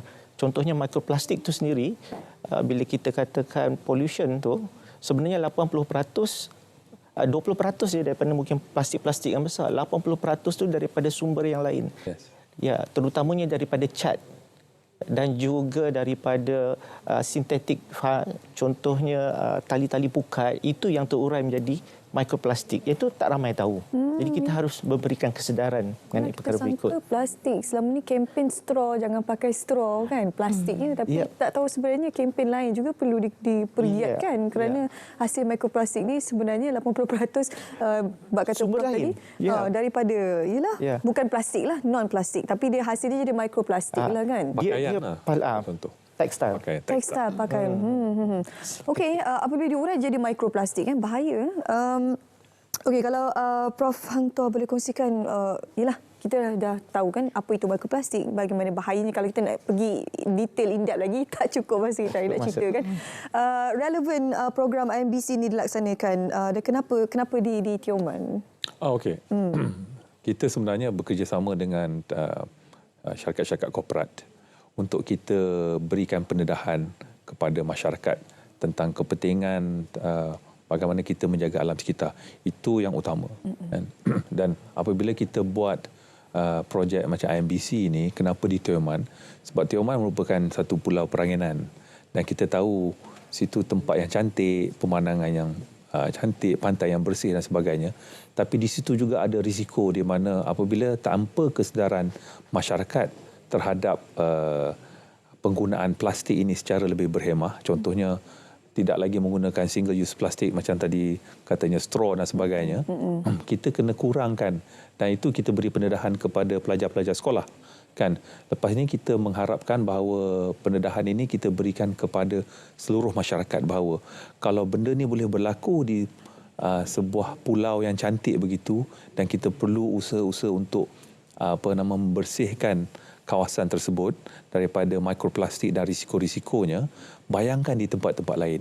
Jadi kerjasama kita bersama dengan pihak industri dan rakan-rakan strategik kita yang lain adalah untuk memberi kesedaran ini kepada masyarakat.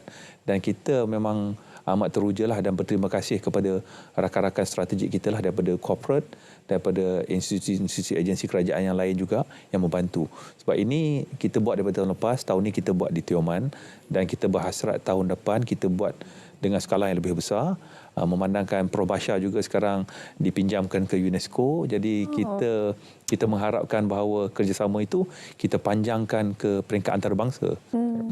Dekat sinilah di mana peranan universiti itu dalam memberi maklumat kepada masyarakat, bekerjasama dengan pihak industri, masyarakat dan sebagainya untuk kita sama-sama membangunkan negara kita ke arah lebih lestari atas konsep Malaysia Madani ini. Jadi itu yang kita harapkanlah. Dan kita nak berterima kasihlah kepada semua pihak yang terlibat. Mikroplastik ni saiznya sangat kecil kan, kadang-kadang kita tak sedar pun sebenarnya itu adalah plastik. Kerana rupa itu kadang-kadang kesedaran tak cukup satu hal kan. Dekat sekolah mana kita cerita dulu berkenaan mikroplastik ni, dulu plastik-plastik je kan. Jadi kita tak tahu kadang rupa dia, warna dia, saiz dia dan sebagainya. Kalau Dr. Nuriza boleh kongsikan bagaimana sebenarnya untuk kita, kalau sampah kita boleh kutip untuk bersihkan kan, untuk memelihara dan memelihara dan sebagainya. Tapi kalau mikroplastik ni macam mana? Macam mana kita nak mengesan kehadiran mikroplastik ni? Ilmu sedikitlah untuk penonton kita kan. Betul, saya setuju yang memang partikel tu very small dan jadi kita agak sukarlah untuk melihat secara direct. Teknik-tekniknya adalah salah satu adalah yang apa yang kita ajarkan semasa program kepada pelajar sekolah. Kita buat density separation. Maksudnya bila kita ambil pasir yang mengandungi mikroplastik, kebanyakan mikroplastik ini akan terapung. Sebabnya dia ringan berbanding dengan pasir yang lebih berat. Saiz lebih kurang sama. Cumanya satu lagi adalah warna. Warna kadang-kadang sebab kita mikroplastik ini adalah partikel daripada plastik. Dan warnanya lain daripada pasir. Pasir. Dan kita akan gunakan mata jugalah. Separation guna density, ketumpatan dan juga penggunaan mata. Oh, okey. Bila Dr. Ispi ni baru saya sedar, bila main dekat ni apa? Pergi tepi pantai kan, kita guna gelas kan, kita tadah pasir tu, nanti ada nampak yang timbul-timbul tu kira mikroplastik lah tu ya. Macam mana kita nak kompos mikroplastik sama dengan plastik yang lain ke, Prof. Basha? Atau ada kaedah lain? Dia sepatutnya ada banyak kaedah lain lah. Dia ada menggunakan pencirian tertentu. Jadi selalunya mikroplastik apabila dikumpul sebenarnya kita boleh gunakan semula. Kita panggil upcycle. Itu strategi yang paling baik. Tapi buat masa ni yang merisaukan, bila dia dalam bentuk yang kecil, dia juga boleh membuat tindak balas dengan molekul-molekul yang ada tempat lain. Itu yang kalau boleh kita nak hentikan supaya dia tak berlaku. Dan kita juga risau apabila terapung dalam udara, bakteria boleh lekat di situ. Virus, sebab tu kita ada banyak buat penyelidikan virus laden aerosol. Itu antara perkara-perkara yang kita harus memberikan maklumat kepada pelajar, kepada orang awam. Jadi kita lebih ingin berada di lokasi-lokasi yang sebenarnya yang berlaku, seperti disebutkan tadi, bukan setakat Pulau Peranginan, tapi mungkin di kawasan-kawasan kampung nelayan, itu pelabuhan, itu mempunyai ketupatan yang sangat tinggi. Ini berdasarkan juga daripada kajian, contohnya di selatan Perancis, di kawasan yang rendah pencemaran, mereka dapati dalam 1 kubik udara, dia orang dah dapat jumpa lebih kurang dalam 19 mikroplastik. Itu sangat tinggi. Itu kawasan yang rendah pencemaran.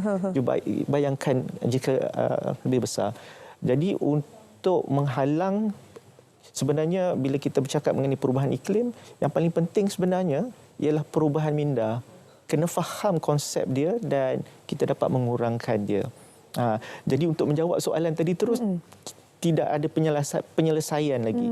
Sebab untuk mengumpulnya secara banyak masih lagi kita hadapi kesukaran. Sebab tu mungkin tahun depan kita bercadang selain daripada ambil sampel pada pasir, kita bercadang ambil dalam air, terutamanya kawasan-kawasan terumbu karang. Sebab kita tahu ramai yang pakai sunscreen, itu juga ada konten polimer. Polimer ni sumber plastik lah. Jadi mungkin di kawasan-kawasan terumbu karang dia punya mikroplastiknya lebih tinggi. Kita tak tahu. Kena ada kajian dan juga sampel di udara. Jadi kita bercadang tahun depan sekiranya boleh, sebab saya pun ada platform kerjasama Selatan-Selatan. Jadi kita memberi fokus juga kepada SEEDS, Small Island Developing States, negara-negara kepulauan kecil. Mungkin mereka boleh datang ke Tioman dan untuk belajar mengenali bagaimana kita menyelesaikan masalah ataupun berkongsi masalah, dan analis juga berhasrat untuk bukan setakat Pulau Tioman, kita ada banyak lagi pulau-pulau lain. Contohnya Pulau Songsong di Kedah, dia kawasan yang sangat menarik, kemudian ke bawah Sabah dan Sarawak. So kita berharap lebih ramai rakan strategik lah. Buat masa ni yang antara rakan strategik utama kita adalah Jabatan Kimia Malaysia. Okay, ini boleh saya kongsikan sekali? Sila. Contohnya, tadi ditanyakan tentang bagaimana kita nak mengawal kan. Sebenarnya kawalan itu datang daripada cara kita menggunakan plastik lah. Yang dah jadi mikroplastik ini amat sukar dan terlalu costly, kos yang tinggi untuk kita rawat. Tapi untuk kita cegah di masa akan datang, kaedah kita menggunakan plastik itu sendiri yang kita harus ubahlah. Sebagai contoh, sekarang ni kita dah banyaklah NGO yang memberikan tekanan kepada pengeluar-pengeluar kosmetik umpamanya. Kan? Contohnya produk cuci muka yang microbeads, yang ada microbeads dulu, scrubs yang ada microplastik. Bukan dia cair ke? Saya pula tanya. Bukan beads itu cair ke? They claim dia cair kat kulit. Dia cair, it's actually then it become dissolve jadi microparticles. Dan dia sebenarnya tidak terurai sebagai bahan asas. Dia masih lagi kekal sebagai plastik yang mungkin akan hanya terurai berpuluh tahun akan datang. Untuk kita cuci muka, kita pakai microbeads. Yang dulu kan ada jenis yang ada scrub tu kan. So this plastic scrub ni tak sesuai lah dan amat membahayakan alam sekitar. Sebab apabila dia terurai kepada partikel yang lebih kecil, dia boleh masuk ke dalam sistem rantaian makanan kita. Ataupun apabila dia dalam bentuk aerosol, terlekat di udara dan sebagainya, dia akan jadi inhale, kita akan sedut pula jadi dalam pernafasan kita. Jadi efek dia terlalu besar. Jadi kita harus daripada sekarang kita memberikan pendedahan, pemahaman kepada masyarakat bahawa menggunakan plastik dengan bijak adalah satu yang penting. Penggunaan plastik secara yang single use ni seharusnya dielakkan. Macam mana kita define penggunaan plastik yang bijak tu? Macam mana tu? Contohnya apabila kita beli plastik kan, kita beli bekas plastik. Nak tak nak kita akan ada plastik. Tapi kita beli plastik yang kita boleh cuci dan pakai balik. Contohnya. Kita tidak bergantung kepada semata-mata kalau kita nak minum, kita pergi kedai dan dia bagi dalam bekas plastik, habis kita minum, kontainer tu kita buang tu sampah. Kita amat mudah untuk buat perkara tersebut, tapi kita tak faham bahawa kesan dia adalah berpuluh tahun akan datang, bukan kepada kita, mungkin kepada generasi akan datang. But then the question is, okay, kita pakai barang-barang plastik ni kan, kita buang. Kita tak buang kat sungai. Contohlah ada yang query kan, kita tak buang kat sungai, kita buang dekat kawasan tapak pelepasan sampah dan sebagainya. Adakah itu dikira penggunaan plastik yang bijak kalau ikutkan definisi ini? Bila kita tengok statistik contohnya botol air kan, plastik ni, kalau dilihat yang dikumpul di pusat pengumpulan plastik recycle ni tak sampai pun 20%. Kebanyakannya adalah dibuang. Dan ke mana akhirnya dia akan mengalir ke sungai dan lepas ke sungai dia akan ke laut. Apabila dia ke laut, lama-lama dia terapung ataupun termendak di dalam dasar. Dia balik kat kita balik. Dia ombak dan sebagainya, dia akan terurai kecil tapi tidak kepada bahan asas. Dia masih lagi plastik dalam bentuk kecil. Dan dekat sinilah apabila istilah mikroplastik ini didapati bahawa walau termasuk air yang kita dah filter untuk minum mengandungi mikroplastik. Jadi mana akan masuk dalam sistem badan kita. Jadi makin lama sumber air kita pun akan terjejas. Bayangkan ikan-ikan di laut yang kemudiannya kita makan. Ini semua juga merupakan satu faktor lah. Jadi penggunaan itu penting, kesedaran itu penting, tapi yang lebih penting adalah supaya kita semua ambil peranan masing-masing. Penggunaan itu dengan lebih teraturlah supaya tidak dibuang, dan kalau boleh elakkanlah penggunaan single use plastik ini. Okey, kita ada masa lagi ke tak ada? Okey, kita ada plus minus 2 minit lagi. Doktor, kalau Doktor boleh kongsikan selaku pensyarah Jabatan Kimia Fakulti Sains UPM ini, apakah bentuk-bentuk kajian yang sedang dilaksanakan, terutama kita cakap berkenaan mikroplastik inilah, untuk memastikan kajian tersebut boleh membantu mungkin untuk kata membersihkan pantai-pantai kita daripada mikroplastik itu. Teknologi terkini yang barangkali sedang dalam kajian ataupun sedang dibangunkan, kolaborasi bersama dengan universiti-universiti dari luar negara dan sebagainya. Untuk program kita sebenarnya kita dah ada kolaborasi dengan dua universiti antarabangsa, satu Kyushu University, satu lagi Charles University daripada Australia. Jadinya kajian mikroplastik ini pada peringkat sekarang adalah untuk identification dulu. Okey. Kita nak identify, sebab kita buat pensampelan, kita collect the mikroplastik dan juga kita characterize untuk kita fahami mikroplastik ini daripada apa dulu yang berada di Malaysia. Lepas tu kemudian kita akan try untuk figure out apakah sumber daripada mana plastik ini puncanya. Dan kemudian kita akan fikirkanlah mungkin bagaimana untuk mengatasi sebab tu kita untuk program kita libatkan juga pelajar sekolah supaya pelajar sekolah ni dah tanam dekat dari awal lagi dah tahu ini pencemarannya dan apa kesannya kepada manusia, dan sebagai individu kita macam Prof Basha dengan Prof Tuah tadi cakap, kita perlu ada kesedaran daripada diri sendiri, bermula daripada kecil. Yelah, mikroplastik ni kalau cakap Malaysia ke luar negara ke sama je lah, dia still mikroplastik lah kan. Tak ada macam ni daripada Malaysia ke. Tak ada lah.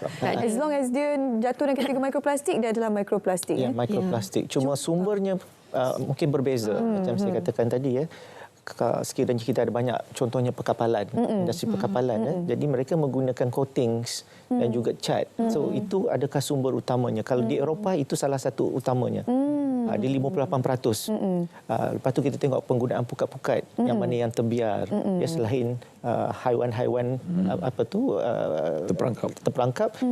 Begitu juga bila dia terurai, itu sumber-sumber utama dia. Jadi kita pun nak kenal pasti kalau di Malaysia ni sumbernya apa, dan sekiranya kita dapat kenal pasti, mungkin kita dapat memberikan maklumat kepada industri, contohnya cat, bagaimana mereka harus menggunakan bahan yang sebenarnya yang mudah terurai.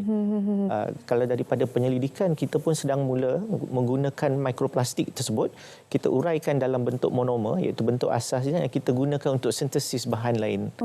Ada setengah-setengah, ada kemungkinan boleh digunakan dalam pertanian contohnya. Itu antara yang kajian, dan kita juga sedang bersama dengan Aerosol Science Research Center di Taiwan, dan dia ada connection satu dunia termasuk di UC San Diego, di Germany dan sebagainya, untuk melihat bagaimana dia masuk dalam badan. Terutamanya sistem pernafasan, paru-paru, sebab kalau mikroplastik ni terutamanya sekiranya kurang daripada saiz 2.5, kita selalu panggil dia PM 2.5, dia terus boleh masuk ke alveoli dan masuk dalam sistem darah. Itu lebih menakutkan. Dia serap dia masuk. Sampai dia boleh masuk dalam blood vessel kita. Dia boleh masuk. Wow, okay. Itu yang kita cuba kontrol, sebab dia ada kaitan banyak mungkin dengan kanser paru-paru, sebab saya punya research dalam kanser paru-paru. So kita dah mula dapat mengesan kemungkinan. Di Malaysia kita belum buat lagi, tapi di Taiwan mereka dah tunjukkan ada hubung kait. Okey, takut pula dah lepas ni. I don't know, dah tak selamat dah sekarang. Tapi sebenarnya selamat je, cuma kita kena ada kesedaran dulu. Kalau ada kesedaran ni, perkara ni sebenarnya boleh diatasi. Mencegah itu lebih baik daripada merawat. Perubahan minda. Bukan sekadar perubahan iklim, tapi bermula dengan perubahan minda. Kita perlu ada kesedaran itu. Jadi kita perlu ambil tahu apa itu mikroplastik dan orang kata live sustainably lah. Ya? Betul. Itu yang penting sebenarnya. Okey, terima kasih kepada Dr. Nuriza, kepada Prof. Bashar dan juga Prof. Tuah bersama kita hari ini untuk berkongsi berkenaan International Microplastic Beach Cleanup at Tioman. Seterusnya hari ini kami nak bawa anda ke cerita Pagi Pahang. Kita nak bersama dengan rakan penyampai Ayu Nurihan Saleh yang akan berkongsi berkenaan menara komunikasi di Pahang. Silakan. Assalamualaikum, salam sejahtera dan selamat pagi. Saudara, menjelang akhir tahun ini sebanyak 270 menara telekomunikasi di negeri Pahang bakal siap sepenuhnya. Untuk perkembangan lanjut bersama saya ketika ini ialah Esko Komunikasi dan Multimedia, Belia Sukan dan Badan-Badan Bukan Kerajaan Negeri Pahang, YB Fazli Muhammad Kamal. Apa khabar YB? Baik, alhamdulillah, syukur. Sihat. Baik YB, setakat ini berapakah jumlah menara telekomunikasi yang telah pun siap sepenuhnya di bawah jendela? Baik, Assalamualaikum warahmatullahi wabarakatuh. Di bawah inisiatif Jendela atau Jalinan Digital Negara, sebanyak 270 menara dirancang untuk dilaksanakan di seluruh negeri Pahang ini, dan daripada jumlah 270 menara ini sebanyak 87 menara telekomunikasi telah pun siap dan beroperasi sepenuhnya, manakala bakinya iaitu sebanyak 183 menara lagi sedang dalam pelbagai peringkat pembinaan, termasuk pembinaan struktur menara itu sendiri, masuk gentian optik, nak pasang peralatan elektronik, nak aktifkan 4G dan sebagainya lah. Dan kita optimis bahawa baki 183 menara ini akan kita siapkan pada penghujung tahun ini. Cuma mungkin ada 1-2 menara lah yang mungkin lewat sikit daripada jadual atas sebab-sebab yang kita tak dapat elakkan lah. Baik YB, di Pelangai ini sendiri berapa menara telekomunikasi telah pun tersedia untuk penduduk di sini? Kalau dari segi stesen pemancar, 23 stesen pemancar di seluruh Pelangai telah kita upgrade daripada 3G kepada 4G. Yang tu semua dah selesai dah. Kalau dari segi menara ni, ada 5 menara telekomunikasi yang dirancang di bawah jendela ini, dan daripada jumlah 5 menara ini, 2 menara telekomunikasi ini dah siap, iaitu di Agropolitan Comomoy dan juga di Klinik Kesihatan Comomoy, manakala 3 lagi menara berada dalam pelbagai peringkat pembinaan, iaitu di Kampung Mancis, Kampung Comomoy dan juga Ladang Hutan Kemasul. Dan 3 menara ini, untuk Kampung Mancis dan Kampung Comomoy, strukturnya dah siap dibina. Dia sekarang di peringkat kedua, itu kita nak rangkaikan dia dengan 4G, nak pasang peralatan elektronik, nak gentian optik dan sebagainya, dan kita optimis akan siap penghujung tahun ini. Manakala yang satu lagi itu Ladang Hutan Kemasul, dia baru selesai perolehan tapak dan sebagainya, baru start kerja-kerja untuk pembinaan struktur, dan dia mungkin sikit lewat lah, paling lewat pun Mac tahun depan akan beroperasi sepenuhnya, insya-Allah. YB, di Pelangai ni ada satu pusat ekonomi digital, PADI kita panggilnya. Mungkin berapa ramai yang telah menerima manfaat daripada PADI ni?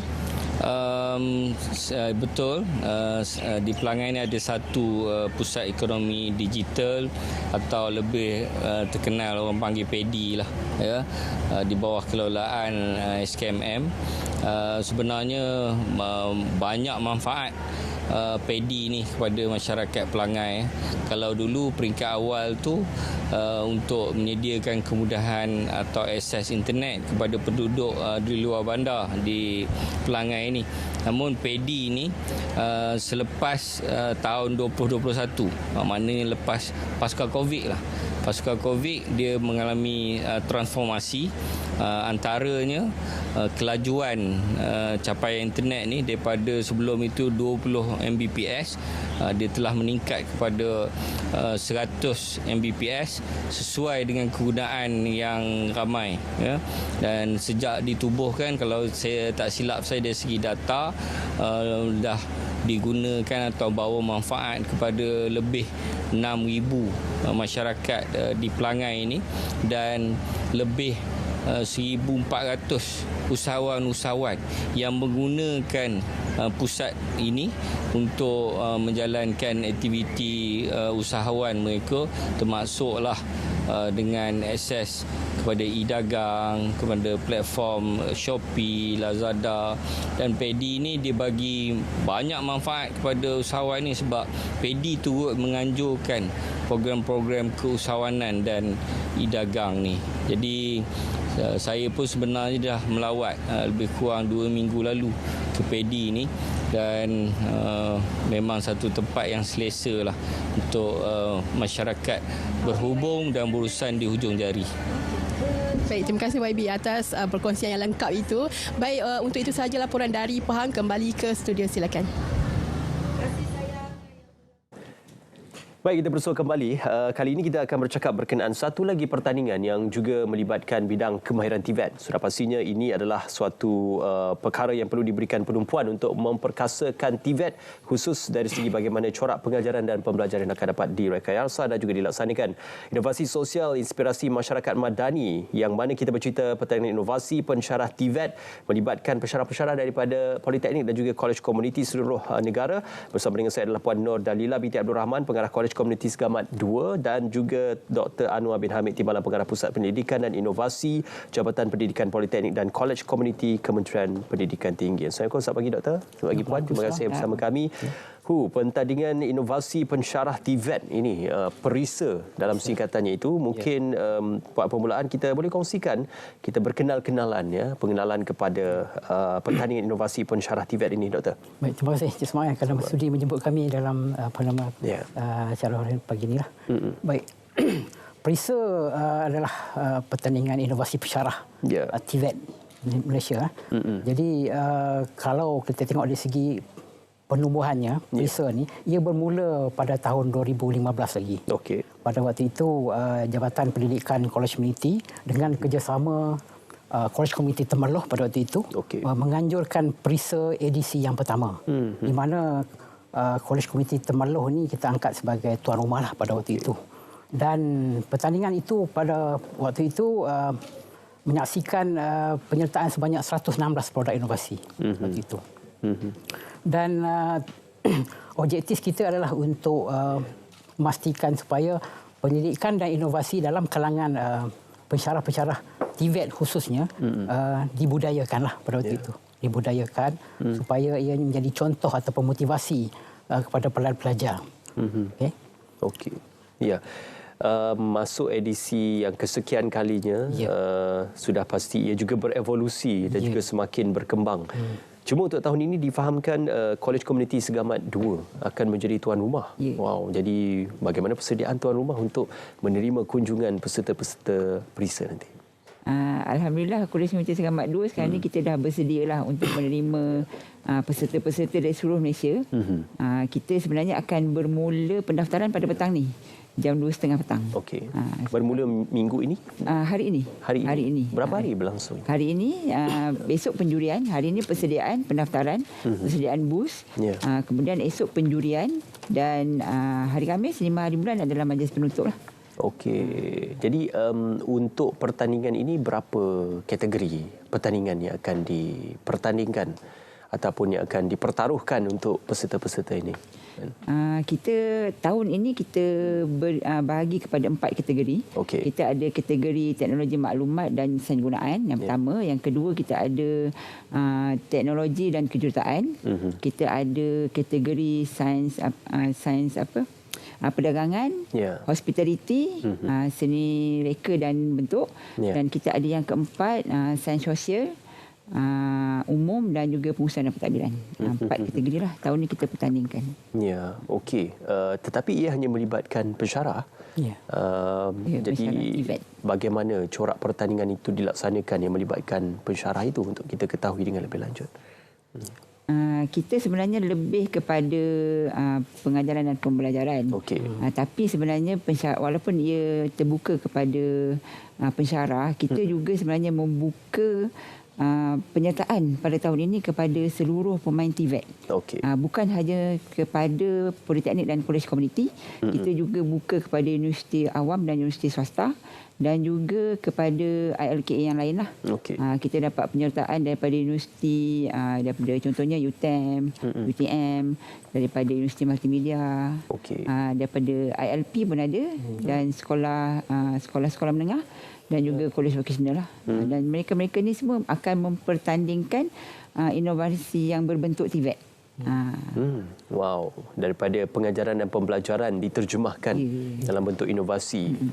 Doktor, sudah pastinya pihak bahagian politeknik dan kolej komuniti menyambut baik usaha ini untuk membudayakan pendidikan dan inovasi. Jadi bagaimanakah kita boleh katakan kesan dan juga impaknya pertandingan sebegini dan serupa ini kepada pendidikan dan inovasi, bukan dalam sahaja kalangan pelajar tetapi juga dalam kalangan tenaga pengajar sendiri. Ya. Baik, suka saya nak ceritakan di sini adalah rentetan daripada kita melaksanakan atau menganjurkan edisi pertama tadi. Kita sepanjang setiap tahun kita anjurkan perisa ini, dan pada tahun ini 2023 kita membawa satu tema iaitu inovasi sosial, inspirasi pada masyarakat madani. Jadi kita sesuai dengan dasar kerajaan pada masa inilah, iaitu merakyatkan masyarakat madani dan ke arah daya cipta. Bermaksud idea-idea inovasi yang dihasilkan oleh pensyarah ini diharap dapat menyelesaikan apa-apa isu berkaitan dengan sosial, ekonomi masyarakat kita lah. Sesuai dengan dasar kerajaan pada waktu inilah. Diharapkan idea ini juga dapat dikembangkan. Dan juga kalau mana tahu boleh dikomersialkan untuk kegunaan harian dan juga kegunaan komersial. Puan, kalau boleh dikongsikan, siapakah antara tetamu-tetamu yang akan merasmikan atau mungkin menghadiri sebagai tetamu kehormat atau tetamu kenamaan bagi majlis penutupan ini nanti? Pada majlis penutupan nanti pada hari Khamis, majlis kita akan dirasmikan oleh Timbalan Ketua Pengarah Perancangan, iaitu teknologis Haji Muhammad Rumzi bin Muhammad lah, daripada Jabatan Pendidikan Politeknik dan Kolej Komuniti.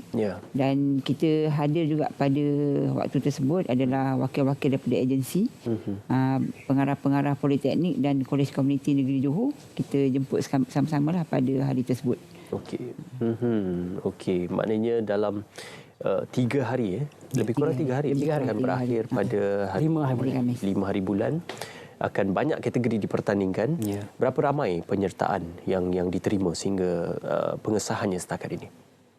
Dari segi penyertaan, kita mensasarkan 200 penyertaan. So sekarang ni kita dapat 201 penyertaan, so melebihi daripada target yang kita tetapkan lah.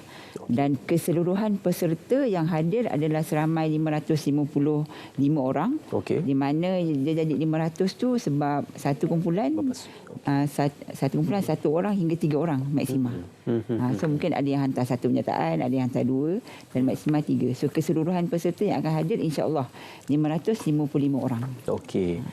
Bersandarkan kepada edisi lalu, Doktor, apa mungkin bentuk inovasi atau penyelidikan yang signifikan yang pernah dihasilkan atau yang pernah dipertandingkan malah pernah menjadi juara atau diangkat menjadi pemenang? Kebanyakan produk-produk inovasi terkini yang dicipta adalah lebih kepada berunsurkan artificial intelligence. Jadi itulah produk-produk yang mengikuti era IR 4.0. Dan kita memang menggalakkan pensyarah kita ni mencipta produk-produk inovasi yang terkini dan relevan untuk menyelesaikan permasalahan masyarakat kita lah. Jadi kita harapkan produk-produk yang dicipta ini dapat diangkat ke peringkat yang seterusnya lah, ke arah pengkomersialan nanti. Sebab masa penjurian itu nanti juga ada pemain-pemain industri yang terdiri daripada panel-panel penilai produk inovasi yang juga boleh melihat produk-produk yang ciptaan pensyarah ini untuk diangkat ke peringkat yang lebih tinggi lagi lah. Sebab kita perlukan masyarakat kita ini lebih kepada tidak hanya menjadi pengguna semata-mata. Dia boleh menterjemahkan penciptaan idea-idea inovasi ini ke arah yang lebih baik lagi lah. Ya, membudayakan inovasi dan pendidikan dalam kalangan warga politeknik dan kolej komuniti. Bermula pendaftarannya pada hari ini, Puan. Kita mengucapkan mungkin sebagai kesimpulan untuk mengalu-alukan dan mengucapkan selamat datang kepada peserta-peserta yang akan ke kolej komuniti Segamat 2 selaku tuan rumah, Puan. Saya selaku tuan rumah lah ingin mengalu-alukan kehadiran peserta-peserta kita daripada seluruh Malaysia. Pada petang ini pendaftarannya pada pukul 2.30 dan saya amat berharaplah mereka enjoy lah program kita pada 3 hari ini dan mereka dapat mengeluarkan idea-idea dan inovasi-inovasi yang bergunalah kepada masyarakat setempat. InsyaAllah boleh diguna pakai untuk tahun-tahun yang mendatang. Dan juga Doktor mewakili Jabatan Pendidikan Politeknik dan Kolej Komuniti, apakah mungkin pengharapan dalam penghasilan dan juga pelaksanaan perisa bagi tahun 2023? Jadi kami daripada Jabatan Pendidikan Politeknik dan Kolej Komuniti khususnya mengharapkan pertandingan inovasi pada kali ini dapat menghasilkan produk-produk yang lebih berkualiti lagi lah.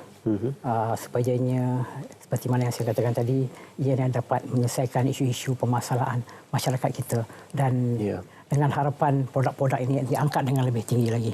InsyaAllah. Selamat maju jaya diucapkan kepada Puan dan juga Doktor serta seluruh warga Jabatan Politeknik dan Kolej Komuniti dan peserta-peserta untuk perisa 2023 insyaAllah akan berkampung di Kolej Komuniti Segamat 2. All the best untuk Kolej Komuniti Segamat 2. Terima kasih Doktor dan Puan Dalila untuk inovasi sosial dan inspirasi masyarakat madani. Seterusnya kita nak berehat seketika, kita nak ke Cerita Pagi Labuan.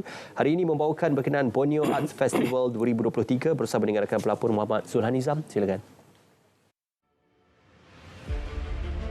Seni sudah menjadi salah satu bahagian dalam kehidupan manusia dari zaman ke zaman sejak prasejarah hingga saat ini yang mengandungi unsur keindahan dan sebagai medium untuk mengekspresikan perasaan seseorang melalui seni.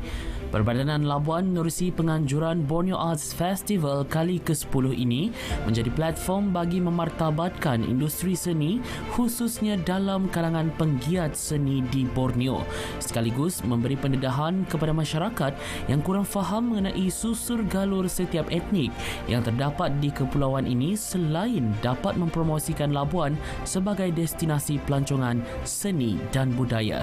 Ia bukan sahaja menarik penyertaan dari Malaysia, malah turut disertai oleh peserta luar negara seperti negara Brunei Darussalam dan Filipina.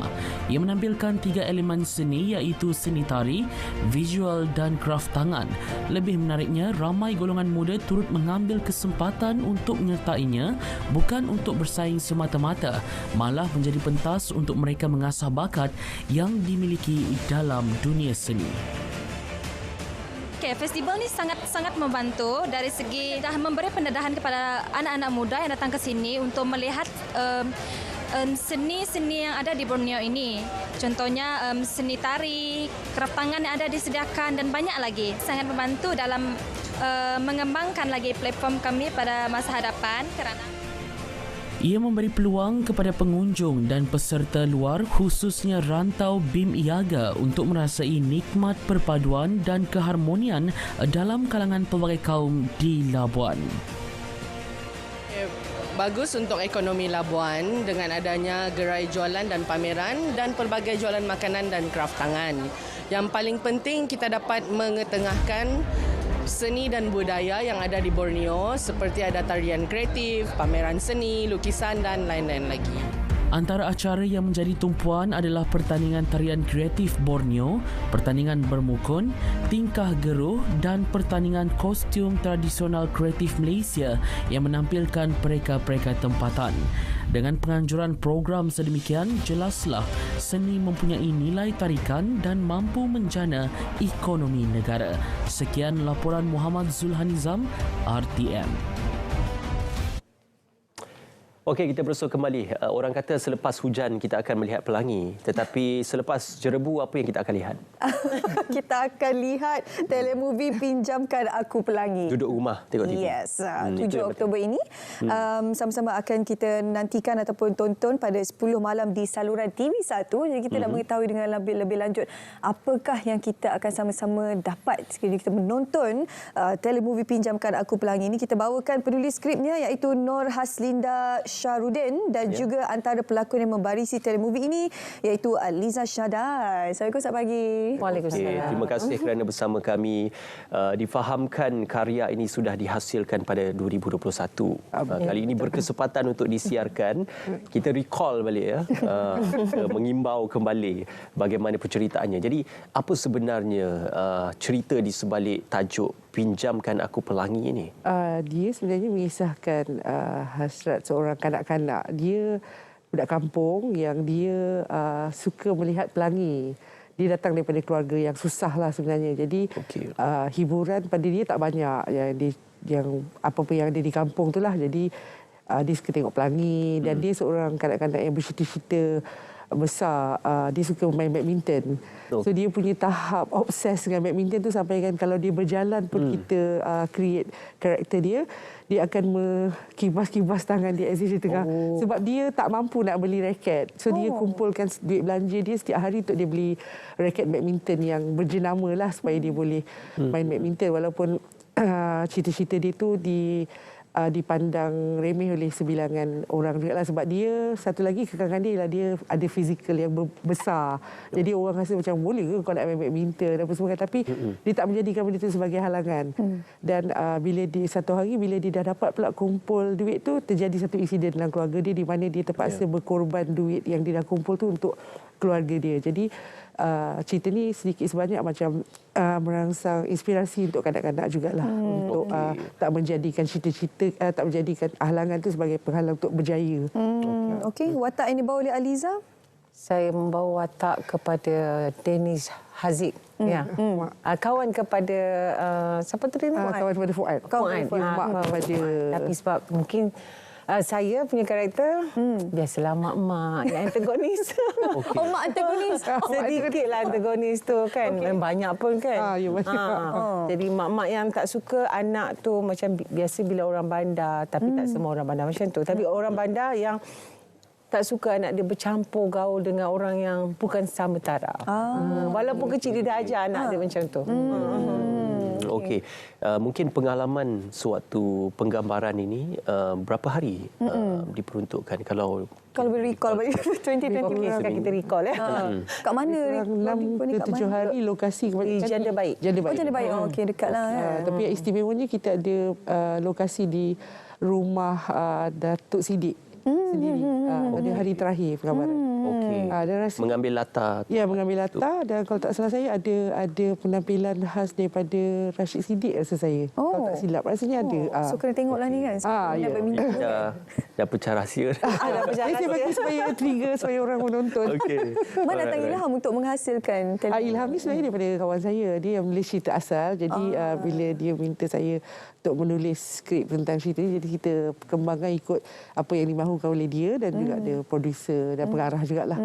Okey, kalau Aliza sendiri senantiasa kita melihat berada dalam komposisi drama-drama yang kita boleh katakan heavy ya, ataupun drama-drama yang berat dan sebagainya. Apa mungkin selepas ini career Aliza juga kan lebih kepada drama-drama yang humorous dan sebagainya? Ada rancangan ke arah tu ada. Sebagai seorang pelakon kita akan sentiasa mencuba benda-benda yang baru kan. Biasa macam tu. Okey, sudah ada projek-projek yang diterima? Setakat ni ada. Setakat ni apa tengah buat, apa you punya rutin sekarang ni? Tengah ada penggambaran ke apa terkini lah? Sekarang ni tengah dalam penggambaran. Dalam penggambaran tapi saya drama lah. Filem ke movie ke? Episod. Episod. Sebab ialah kita boleh katakan anda antara orang kata wajah-wajah yang sering kali dinanti-nantikan oleh betul. Jawab Kak Liza. Saya melihat dan menonton drama-drama Aliza ini sudah pastinya ramai yang mengenali dan juga adore dengan lakonan anda. Cuma apakah selepas ini mungkin akan beralih daripada dilihat pewatakan antagonis dalam drama untuk beralih kepada watak yang sebaliknya? Sebenarnya tak adalah kata orang setiap kali drama saya akan membawa watak antagonis. Ada juga watak-watak yang ni mungkin orang tak nampak ke apa ke, tapi setakat ni saya rasa saya balance je. Watak antagonis dengan watak yang biasa sama. Atau mungkin yang antagonis tu memberi impak yang besar. Mungkin kepada tontonan audiens. Okey, Pinjamkan Aku Pelangi. Saya cuba nak mengkaitkan semula dengan isu raket dan badminton itu. Tadi dikatakan kerana ialah nak melihat pelangi dan sebagainya. Kenapa ia tidak kenapa ia dijadikan Pinjamkan Aku Pelangi? Kenapa tidak directly mungkin Pinjamkan Aku raket badminton? Okey, dia dah, kalau saya cerita ni dah kira spoiler lah, sebab pelangi itu akan relate dengan kehilangan Fuad tu nanti. Kehilangan Fuad tu. Jadi Syahizam ni menggambarkan Fuad ni lah pelangi dalam hidup dia. Sebab selama ni dia macam saya cakaplah, mak dia kawal dia untuk dia berkawan. Jadi bila dia dah kenal dengan Fuad ni, dia tahu banyak benda baru, mandi sungai, mengairi ikan, benda-benda aktiviti kat kampung, main layang-layang apa semua. Jadi dia rasa benda tu satu warna yang baru dalam hidup dia. Jadi sampailah bila Fuad ni meninggalkan dia kehilangan pelangi itulah. Dikatakan sekurang-kurangnya bagilah dia pinjam pelangi. Tragis juga kematian itu sebenarnya. Tahu mana? Betul. Kena tengok nanti. Kena tengok. Okey, apa antara moral value yang kita boleh dapat, nilai-nilai mulia kita boleh dapat dalam telemovie ni? Saya rasa macam tidak membezakan darjat lah, pertama. Yang kedua ialah, first kali ialah inspirasi kepada kanak-kanak pada saya ialah untuk berjaya, untuk sukses, kita tak boleh jadikan apa-apa pun sebagai halangan. Itu yang paling utama pada saya dalam cerita ni. Okey, pengalaman Aliza berlakon dengan terajuk utama kanak-kanak. Bagaimana? Dengan watak Arif ni, dia sangat sebenarnya, saya tak boleh nak berlakon. Saya dah biasa buat watak-watak macam ni, bukanlah tak biasa. Tapi dengan budak ni, dia bagi satu reaction. Scene tu memang tragik. Dah okey dah, dialog saya panjang-panjang tu semua okey dah. Bila dia pandang muka saya, Tengah Liza nangis. Saya akan nangis budak tu. Dia tak boleh continue. Budak tu muka dia sangat sedih. Kira scene tu betul-betul menjadi. Sebenarnya scene tu tak menjadi. Sebabnya saya marah dia. Tapi disebabkan budak tu punya reaction, saya rasa macam, dia ni nak minta kena pukul ke, nak minta kena tampar ke apa ke ni kan. Ni scene ni. Scene ni saya memang tak boleh. Kak Liza sampai nangis betul-betul. Saya nangis betul-betul. Patut saya marah dia, scene dia. Reaction dia sikit je dia bagi kat saya tu. Okey, dia spontaneous. Yes. Very good actor lah. Maksudnya kita tengok dia reaksi mata dia tadi tu. Dia marah tapi at the same time I'm so helpless. I cannot do anything. So kita pun naluri mak-mak tu. Naluri mak-mak tu tetap ada. Tapi dia belum jadi mak lagi. Macam mana? Bakal insya-Allah nanti. Saya tertanya-tanya sikit. Tu pinjamkan mak saudara lah. Mak saudara lah ya. Betul. Apa yang menjadikan drama ini perlu, harus dan juga menarik untuk ditontoni? Saya rasa dia punya moral ataupun moral lah yang nak disampaikan lah. Sebab selalu kan kalau kita tengok, selalu drama-drama khusus kepada golongan dewasa. Kali ini jarang lah saya rasa satu drama yang fokus kepada kanak-kanak ataupun jadi ikutan, ataupun mungkin kalau tak banyak pun sikit menjadi ketaladan kepada kanak-kanak. Utamanya lah. Apa ada inilah future plan next script? Ada tak? Ada dalam perancangan ke atau nak take file dulu ke? Sedang menulis juga beberapa projek. Jadi yang ni cerita dah lama. Itulah. Ini sekarang sedang menulis beberapa projek juga. Tetapi cerita ini hanyalah fiction semata-mata. Fiction semata-mata. Tidak bersandarkan kepada kisah mana-mana. Tak ada. Kanak-kanak. Okey. Tapi kita juga memahami kadang-kadang ada juga kanak-kanak di luar sana yang mungkin mengalami nasib yang serupa. Boleh inspirasi. Aliza, mungkin pesanan buat peminat-peminat di kesempatan ini untuk menonton drama Pinjamkan Aku Pelangi. Okey, untuk peminat-peminat drama pinjamkan aku pelangi. Minta maaf ya. Okey, jangan lupa saksikan drama Pinjamkan Aku Pelangi di TV1 pukul 9 malam. Sabtu 7 Oktober. Sabtu 7 Oktober. Okey, Aliza akan bersama dengan barisan pelakon kanak-kanak cilik yang akan mewarnai hujung minggu anda pada 7 Oktober ini. Sama-sama saksikan Pinjamkan Aku Pelangi disiarkan pada Sabtu 7 Oktober 10 malam di TV1. Kita nak tahu bagaimana sebenarnya tragedi yang perlu dilalui kanak-kanak ini untuk merealisasikan impian mereka dan bagaimana sebenarnya nasib seorang kanak-kanak ini bernama Syahizam ini cuba untuk menjadi seorang pemain badminton. Okey, Hasrinda juga pesanan buat penonton. Okey, untuk semua di luar sana jangan lupa menonton telemovie Pinjamkan Aku Pelangi, cerita yang menginspirasi kanak-kanak untuk mencapai cita-cita, bersiaran di TV1 7 Oktober ini jam 10 malam. Okey, terima kasih kerana bersama kami. Kalau ingin menonton pelakon-pelakon dan juga wajah-wajah yang sering menghiasi kaca TV anda, silalah tonton Pinjamkan Aku Pelangi di TV1 pada pukul 9 malam. Terima kasih Sina, terima kasih Lisa kerana bersama dengan kami. Selamat maju jaya dan juga all the best untuk diucapkan untuk future career dan juga future project, insyaAllah. Okey. Selain daripada mereka berdua ni, di studio kita juga ada tetamu lain sebenarnya hari ini. Untuk pengetahuan anda semua, sekarang ini kita bersama juga dengan tetamu daripada Pejabat Kesihatan Daerah Timur Laut Pulau Pinang. Ada sikit lawatan yang biasa kita ke RTM ni akan ada tetamu, pelawat. Tapi hari ini istimewa, selalunya kanak-kanak sekolah kan.